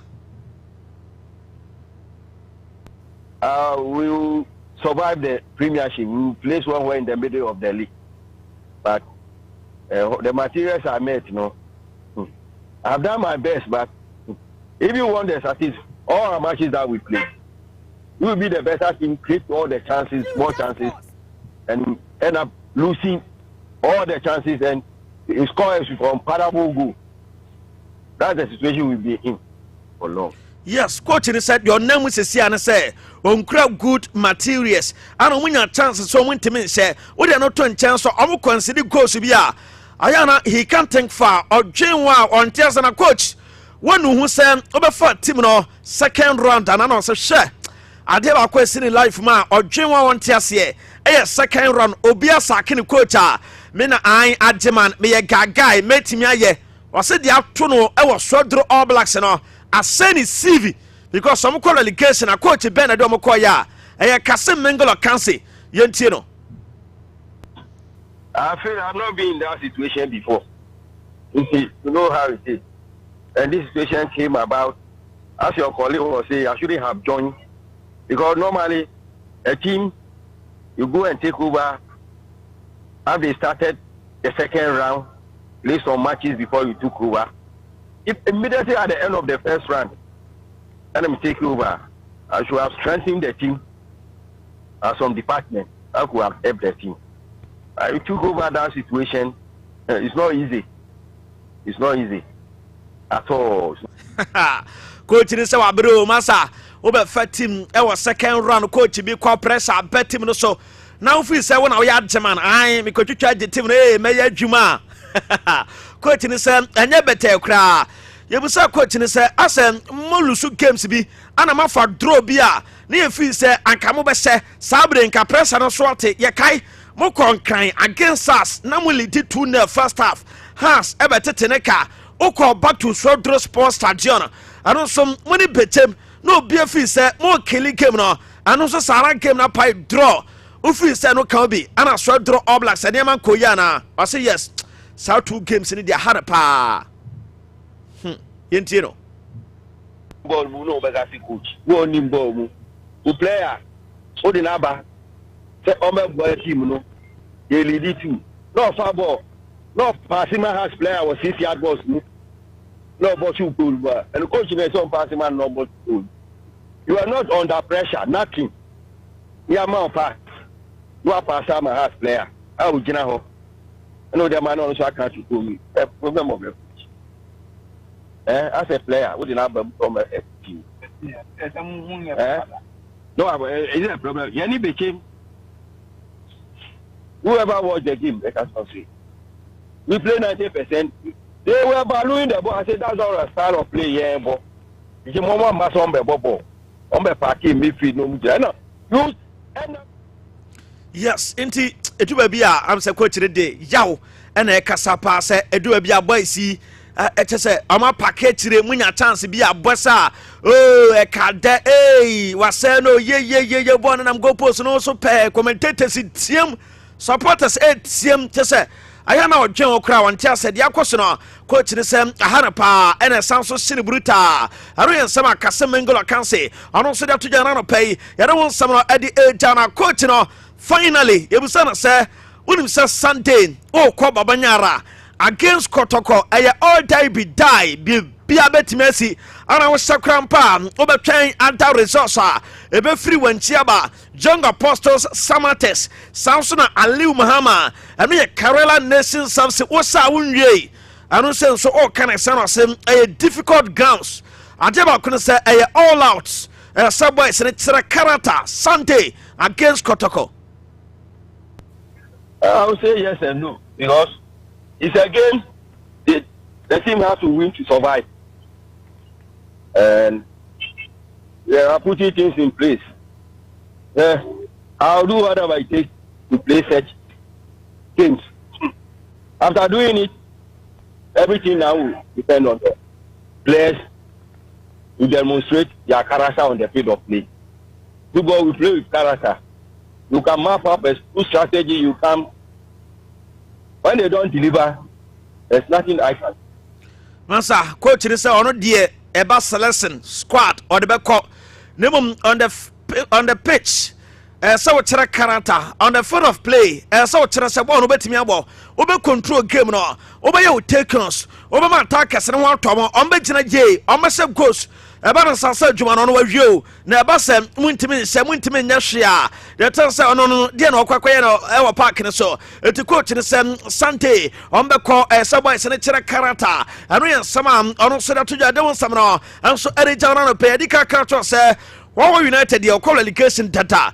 Tachiman 11 Wonders on also call Dia Canon Air Swordro All Blacks Young Apostles Nation Service Sunday ana legini nyina eba na wie nti de besi say ana games na tie yebenya house of folk yerika ka to so mo game no eba ko so Accra Sports Stadium ona me dia na ebo Berekum Chelsea Asia Bechem United Asante Kotoko ebo Swordro All Blacks Young Apostles ewo wanche ebo Samates Samson Avisional say ewo Tamaniu site no oni Adriana Stars Jaboys no ano so betimi atodwa Kerala United ebo Nation Service oko Dance Park anu ye babia no Stars ebe shall Tachiman 11 Wonders we dem say omuhu on be 7-0 Basakoli Stars ebe said Dream Service Heart of Lions one Wawa United in sa game no ano so ntimi ntotwa ana no pete won sam no anso Adema Kamana NPP General Secretary Justin Kodua Frempong PK one video na fato so ono so Enra na Jo say nim say Arsenal for no gurus sa o Takuns and a support to team no a traditional club way back now a by EP or mom ya Nanka Arsenal can be for the past 22 years in here Lake Yanya among Kam and Romageno and then Justin Kodua from Pons so said money and Ronald Jonah Grakra Wajino Arsenal Jesse Anna awkward to rebate him when you room ne dem ano no so agina ni MCI PK unya na so da to so na omo hwe TV omo so ba shot na the tell say coach Adama Ghana under 20 female team no ono so team ya kasa Charles Samson na Samson said under 17 no black maidens no omo niam binti ama black princesses bre ya ka transition anka ufri under 17 na nka wo under 20 ufri wa black queens na kwa tiesim now so we say no akwese under 17 struggle some ombe produce players at the under 20 into do bia ɔmo call up ɔmo so brɛ pa yente coach na de no the Charles Samson. I will say belief, and that I see in this group. Okay. What I wanted to talk previously was the fact that this particular current U20, unfortunately, didn't have a good influx of players from the U17 that it used to be. Yes. Because I learned there was a ban in the Ghana U17, so players haven't been come up to the U20 from the U17. Right. So it has been a challenge to get the talents in. But with that challenge and to see where we there was no flow of talent from under 17. Exactly. You know, the progression was under 15 to under 17 to then. So. Yes, transition enye Jumanka from under 17 or call under 20, from under 20 obakwa Black Queens eno ye senior women national team no. Now so the entisa do be a hard champa. Eno ye sama no so eba. Na sports minister osimuntie mo fi say ai ye watre ye wadasan ye ko Brazil ye ko ha ye ko no aduane masa World Cup we ufi say watone ma say me kom ene Mexico me ko Canada me ko US akwa no aduane Edema Blasters and Munyon Sanam Kwada because this time I'm on for Ketri Bianco, Semi Quano, Johnny Dema Blasters and budget to the one can crown to you a crapon, officer, a Johnny de Unum, one son of Bo, Oquano, Johnny Dema Blasters and I'm on for Ketty, Namunyon Sankwada because this time Amuniska, I'm a factamo, Yentie. Well, boy, is where we have learned a lot of lessons. Some of the things we are trying to avoid, we don't want to defeat them. For example, the oversight committee or the ministry is not going to contract any kitrap to cook for anybody and then you go there, then like the way the South African actually gave us negative publicity, then somebody will appear there and say omuni ye bahana idiani kiti no mai or idiani yeko musi idiani nasa. We go there and food is finished or small food. No. If we have anything to support for feeding, we'll give it to them.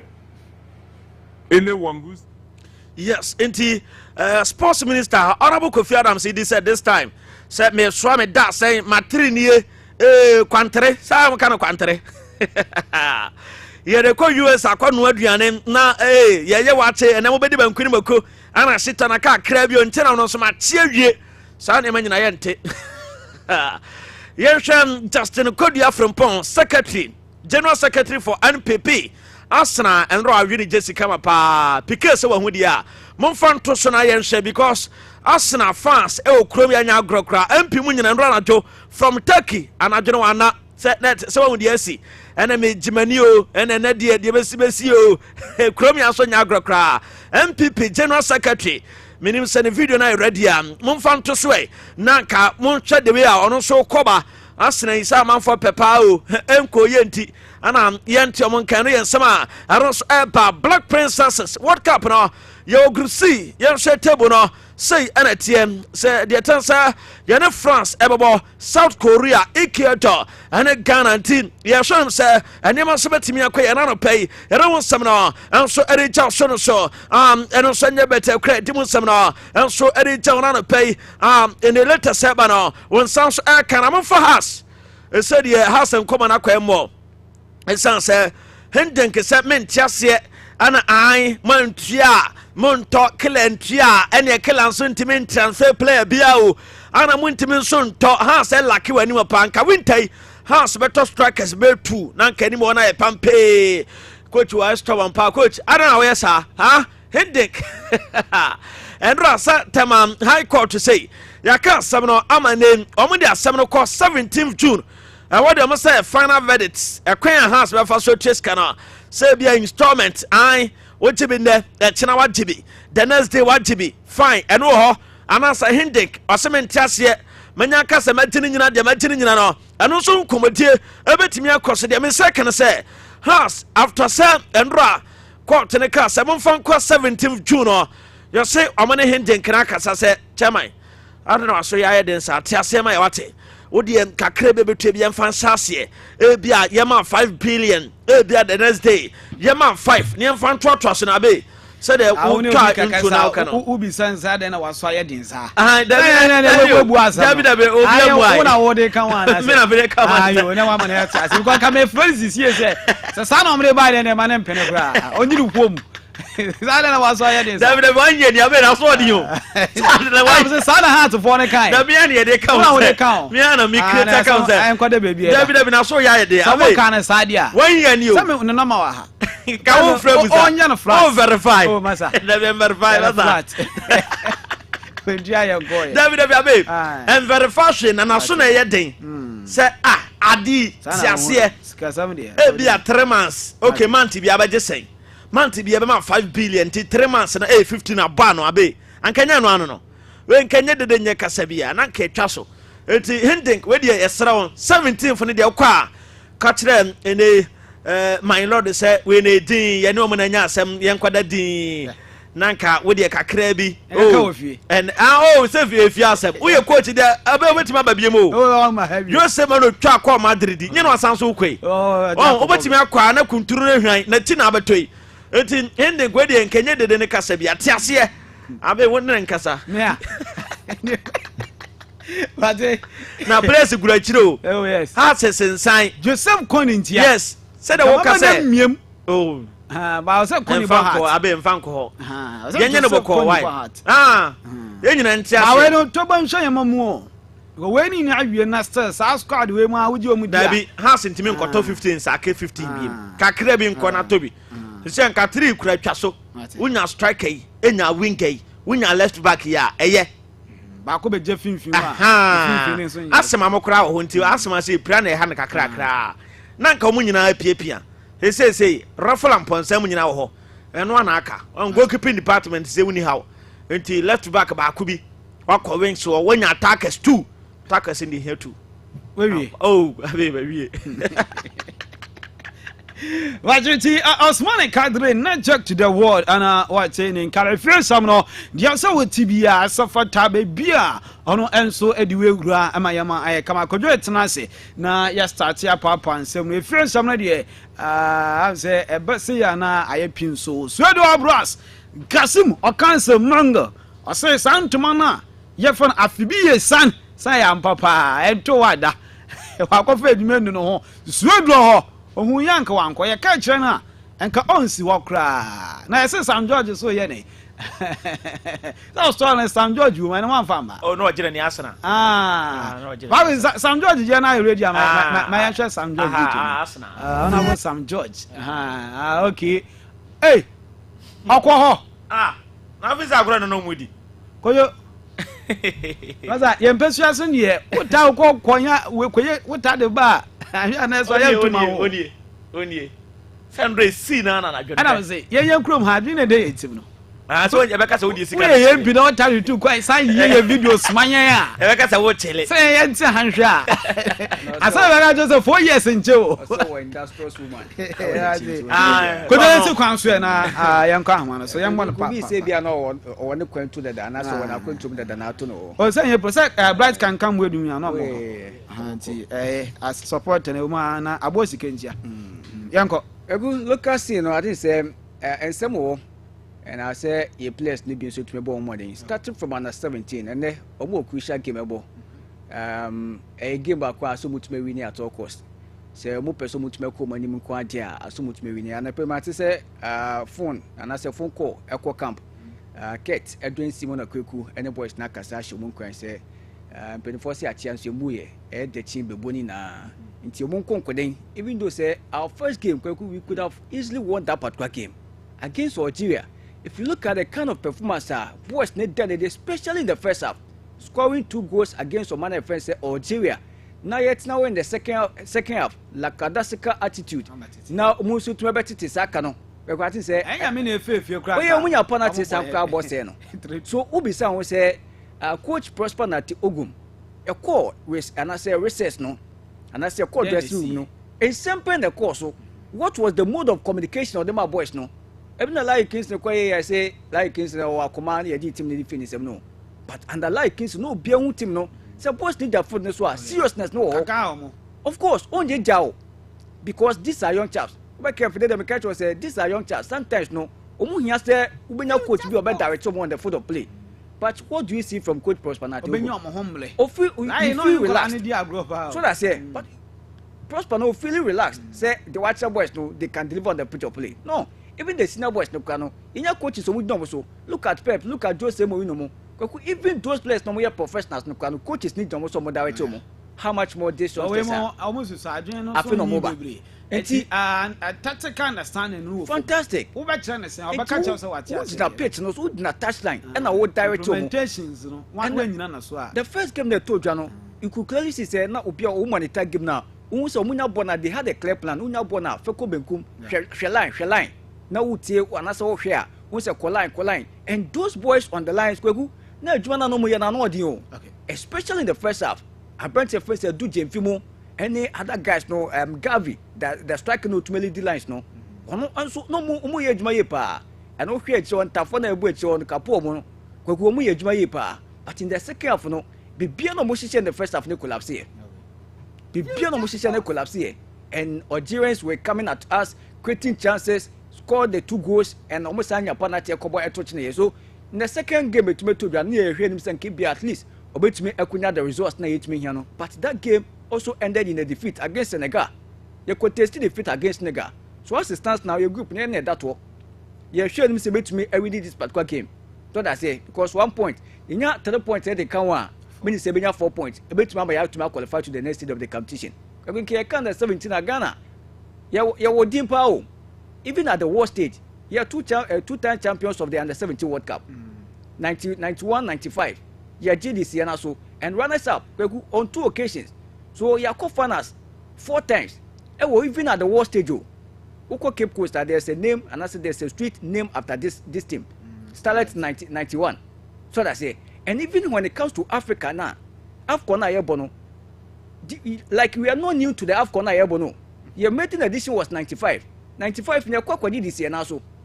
99 years now Kwakwaji this year now so. But since then, what has been the issue? I acquired to Kwakwaji FNC now so. Issue about my inquiry, Adena. You feel magnetic resonance imagine MRI, you know, because no I say and the 17 players now. I think a year good me if you good no, but I come here interview and I say okay anytime for under 17 now obi you are less than 22 years. It is that way you know so high but yeah for tension ne papa mu no no I say na Brazil for the video be buy of course I'm also picture so bisa Ghana yin ba also no kwa ma ofi ajima bedu mo time ya grow but hard truth omo ye den ayase omo and I know about person ko tell say yen na yetena se dey won say kan na yen kola na omo de omo ko no omo ne mu emia yesisi abrofo no age mu no isi na etwam bio isi amashi ya ba obia age pepepe ti yen fa different touches a ye de beko even with machine kra no enye 100% accurate because some of the players compete with at 17 this tournament super one goalkeeper be akode man of the match na pempem na apa Angola na pempem na apa and you catch them say this player is under 17 ah yen ka say yen jin tum see performance no na adepe your performance no players no awon kika so much so but Jamaican so 60% factor but first na ye bro am so awon jin bebre kra first Ghana yen abofo ebobo a wa hu se nkofo yi yeah the way body che o ka che obi say we nya 24 years ajima medu ne time o ka che obi say we nya bia be 20 eno na eboa yen so that say but easy coach na so kan obi Prosper na Teugum onye ejuma because Okofima at this stage ebe nungwase because me I was very much impressed with the first half performance I mean who against Oman friends Algeria. Okay. North African countries no more board this kind of youth tournaments now yeah difficult but so to me no more boy show first half 2-0 now tell me better I had junior pa then against Senegal we had a lot of preparation almost say the cambo first yeah ball lot of preparation this team anya a lot of time to prepare pa a person just preparation na goals na make no because every coach about 2 games but come try 2 na e be try na for campo mo pram I bought a series of matches and some more travel kwa every coast e ko campo ho obebo Samates obebo 2 games o say ni nyina Samates ni team no say ya beto mo for quite some time nti e won wa say goals number omuntumi win matches kwekwe e won wa kakra and then also move to AC form. Then the qualifiers now drawn into my basso and Ghana, we are in a group with Gambia, Senegal, and Somalia. On the first, yes, Ivory Coast rather. We go on the first value. Then Kebet Mark say you 2 teams from this particular group and Ivory Coast Ghana. But what the last edition? Team I call them my entry qualifier. None in Germany now a group more. Sudan we a group more. But the entry qualify. And for that particular group. So I came back and I say a tournament I see to me and making sure say I could create to train a year to Marco Farin. I tell you, I work a humano sooner. Answer now what name can come do what for and some our hearty. Can come here make a crave in the next 5 minutes now. Young Carmanos, you didn't come on. Yeah, be Papa friends like Kasim issue in Hamipa. That's when you know. Yeah. And one particular coach or banana. We had the start of coaching and then Yama Oyana. Now a perfect first for the Ghana Premier League. And even looking at Enema Okoyen will become United and some of the nations. And the kind of development that the man nations became United. It got to a point in time now Bobo and Francis Aquamo Bokotokwa at the expense of Papa Francis Kasim Menga and Kofi Agbesime boy or no Emmanuel Avagno and Francis Trenomo Emmanuel no Quentin Diodu Augustine Oakland. Look at the squad, the development or the man this became United. Say yeah the fixtures never na who quite way to be chama no way if you na a fortress 3 points in way you calculation because wunya because about you know better they are fine but be chama dey na yemfa say you go be so many years na ko to confine you be chama yeah no but you say at bechem no kura no looking at the squad even how they were winning and then in the development because at bechem no the grounds became fortress now the winning percentage in that 43.1%. Oh, Bechem United, but he gave Bechem and at Bechem na expectation no any sort of if you want the Lega it's a plus, but make sure say on for relegation. That's the motive there. So who finishes sixth, who finishes fifth, accepted. Just that ABA season a baby and then you better your places and other things. But he came and took a challenge on himself or Nations United because Nations FC or Bayern. A modern one or the nations for one so born and so any because so compare the winning percentage at Bechem to nations now with the 45.9% our nations have. Yeah, or the second or the third nations the ecosystem. If you are not part of the ecosystem, no, Ubetoma Barry or Munyananti, you have to stay. Yeah. Oh, okay. So they are so it is very sad for me because he's the only coach I mean I feel say ebia anka wi maso kunadum every system nim unse David Duncan mo eko Bashir Hayford mo and Zito mo eko he's the next step on some obuodu mo and anka be hekel for the top opportunity nka na kotokwa koda atowe ye omuni coach if say Kasim Menga da so bechema and can be the Leicester also. So moving out of Bechem to nations, now it wasn't. Me person my dad say it was about money, but it was about challenge. He wanted another challenge to develop another squad to compete for the Ghana Premier League, and in that nations, and so you're well built and I mean financial normal almost sikasemu osoro. So the quality at nations, you know, it me what any young with the because the whole challenge for the Premier League now this second year it means Juma.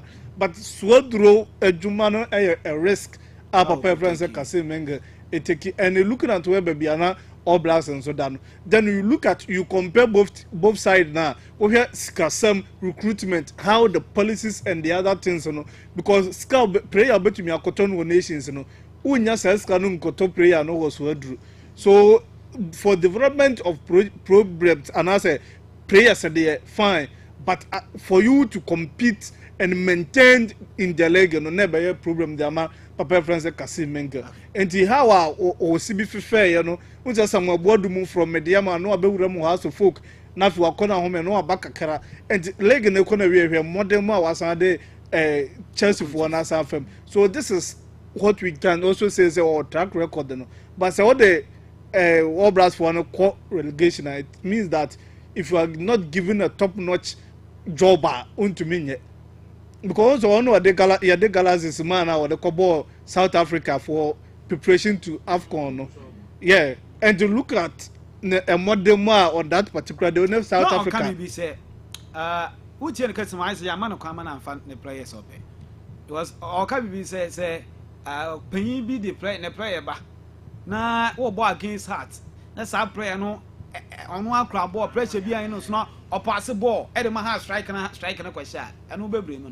The be from so interference. But it means an interference. Money chance when you're quiet and far on one match years. Oh, Brax. Voice and network, boy. Obefa team no second round. Only say Egyptian coach in the corner. Gaza ko no. I don't know be take you over. Then come on ko demonstration. Yeah, it's an come we ro mo. Guys a boss. Yes, na midway. But say Obefa team no midway. Then it means all Blacks for no they were not serious because in the second round, Wakofa coach Abanaste were imposing prayers on him. Was only one of the major reasons why Tia Papa friends and Maraska free chairs. On no by no sooner you're close to transfer. Yeah, what my tears now went to as a coach. You have to develop them. Oh, Baba says, so we move way come where Befa and maybe a Jumana Baton and Limu on us. For say pressure down was no. Onzona a coach a black glass. Yeah. And the back call up and I winning boys in a par. Aha. I know if we say, okay, my mem one on survival necessity. May I be my mamma one and two mana a Jeff for no room na nanti. We shall go to me about na yeti and come on 0249505043. I come on where the heart and common be. Heart no Bruno no. Ya mo wa beg say young ka fi. Yan fa some go fi hair ka but Bruno say you fi wa. The fear your court. That issue. How the fear your court. 0249 505043. 0208 5555 60. Oba Edo. Hello, good morning. Hey, and what can you say? We didn't have your Casafio. I hate you. But I hate you.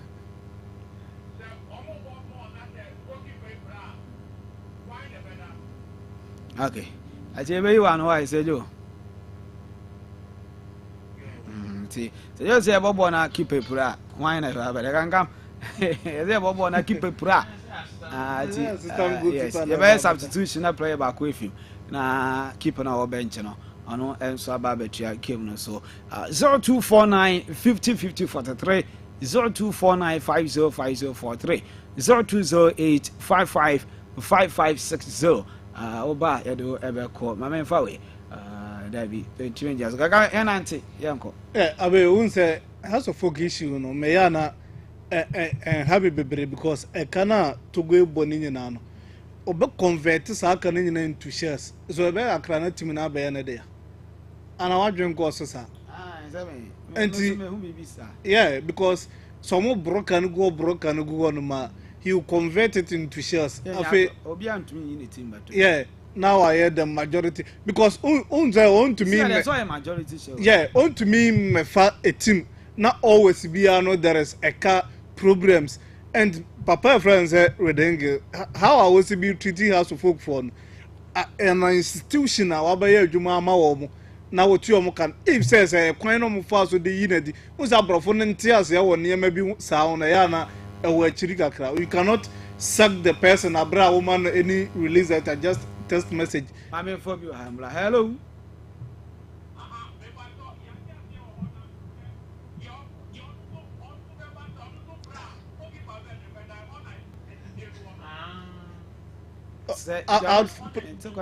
Prayer and be better to me. I'll run on Wakoda. So, Serbia ball game na prayer, keep us in the prayer. Artful prayers and be better to me. I'll call that pool. Substitutions. We are. But Serbia, your bomb match and every next match build the Umbakofa under 23 goalkeeper Nabatum. That's a young. So, Abe said Americano. So, House of Folk issue, no. beto mrebi no ubonsa afi Togo abenya the total control over team then no run team according to the way he wanted then ona be appointing the board members no wa appointed on staff or betumi edo maye adwuma and one of the worries looking at the issue at proper na hwe modern mo papa friends Masoud Didi Draman who said this time around on players and na justify and koye no de pick 1 or 2 players but ban ne buy no mo nya 1 or 2 players bia do mbeye team nim George Park mo na Abdul Karim mo free Go Stars mo so wo hwe how a team ni sibi ko even wanye recruitment bia o but modern mo papa your friend say Didi Dramani e dey ama House of Folk team na imagine say ye bie mama no House of Folk to me settle that debt no na so mu top players it will be very very interesting say Prince Rembo mo nyina din e beba House Leicester no so and Masoud Didi Dramani how technical and a master manager papa no ye no obetumi at the house eduru bo sha no so he took the Kotoko job and he gave Kotoko 2 titles so if say house are able to settle all these things now papa no betumi adwa and so mo ntumi ntu aka no e be ha coach no because the materials are wo na eso na no sanso maintain wo mo and has what materials so Collins tie frost mo o born a single pivot mo together with Opon Franema were one of the best within the league last season more the man has to focus no Collins yeah na was through but as a team no they in doubt to be as a fresh because Mawulu Wayo Mone France Abura Duku Mone Hamza Isa mo performance no as a has any materials mo team no mo problem pa because attacking no players na ho amo ni din no bebre na ya average players amo nkura din no dan ka min say ati den kedin so na ye de boba flight amo modin no so ye ko form ba mu ntumi emfa abosima bai na waje din wa league no kuna du ya abosima bai waje din so kuna du ka obo ka na hwe Prince Kwabena Usu Prince Kwabena Usu ne din ba yera is ya house one kwa won do ka team no still that's all friends Zlatan abedno go tete the second coming oba ye na amfa ntino but unze household creators within omo midfield no so Panfra na mo na George Park mo Abdul Karim mo bo 8 now ne modemo from Go Stars to House of Folk on drop pay on no Panfra na about him said these are the engine with the House of Folk setup omo bobo ne ye and Panfra na dirty works are oil omo back line na Ali Muhammad and Osesibi yeah solid but even Baba Demukura ba otumi say we exhibit the obetumi aye and Ranford Mensah amanko abafi e botu na se wo yikote ne Lord Amuama e kroma wan ne botu papa chen amanko abafi and he has been very consistent. I'm player Emmanuel Amanko anya bad yeah Emmanuel Amanko anya and Ranford Mensah and your France yeah has left back in a problem since then anka koni so ko yana yeah koni ba boa because Ranford Mensah bo once still and fire and Baba Damu from Golden Cake and so by no obese one and fire anka obebo but say ono nsa ye ho nanka but as for who say once left back na ye dey no ko share na ye dey be share because e ba center pair dey wunya kwan with them because Ali Muhammad Kevin Osesibi week in week out na bebo so left back na as for who say more problem no e ho nanka mu ni say nko be share anka bebo but ono so by no ene man shada mfa anything Joseph Kony ono makwa train no asan so ba na likely say so mo left back na obetimi adwani House of Folk no obetimi aboa House of Folk here striker because even last season Ouattara or no abe who say Mohamed Hussein mo 10 now no more born even George Park Kuba no kra no pre-season on my exceptional performance they brought in one guy be Rafael Mponsa ono so you one of the best but last season na Ouattara or closing to for 6 as a lone anchor 6 Obama has very very solid guy but when yan for the full season and standard no who's you got the end oh my be 10 games bi an say 10 ko dem on sanka be finish yeah abe who say you season until he be Jawdin bio yeah no so cancel oko ye be season Prince no bo on tibio esi atakumi wotibio Emmanuel Mafo omunyina ada so the consistency within your prayers no kra no eni abe me wie no ma ana ye call birthday e call spokesperson, one of the spokesperson, the man homeboy, and he became a cordial mame. Now we are not the highest, the announcer. I am my cousin say I know a handful of young couple. Okay. My what I cordial and I am fan canon church or some called. Became a corner, became a cordial. Echo our daddy. Obia Chigu, no. About. And happy birthday, and come a call. Naminshira now on tone condemn deal baby ano and coso ye and fama. Na one to what you go and the amount way no crewman. I can't listen to the young call. And that's so Andy came out that became my Andy na young fan and source na young call. So happy birthday, Uncle and Fama, the great man. Andy came, our Kesman FM, Kesman TV, Kesman Sports. My boss on happy birthday and come from our boss. Uncle Ponya Casino show on count now on your Cassia Pa. And also at the MP Farming Fee East. Yes, whom the MP Honorable Nicholas Amankwa, MP Farming Fee East. Now what that? Honorable no. Honorable no. Homeboy. I'm so beautiful. Our take is here. Auto Eddie Money, a back room. But I answer you some. Na yeah, by your tea. Happy birthday, Uncle and Farmer on Napo. Yanko Poyo Casino on show. Omo drink a seal pa na yampun to be breed. Okana Udibia back. Honorable Wusi for man, I atonka. I will change it. Money I am a by a quadia yama. Look at it about Conti and so on. I move away no mammy. I begin my wedding now, so mammy. Now, yeah, Sanchaneca crowd, Hannah, Yanshe, the ABCT. It was already see. I said, $1 of war for Nusa. Oh, yeah, dear. Now, what show we are me? I know a ditch now. You best say, it shall go be Kusi Kitty. That's anybody. I could be. Bye. Omo, the biggest football show for the world done land though.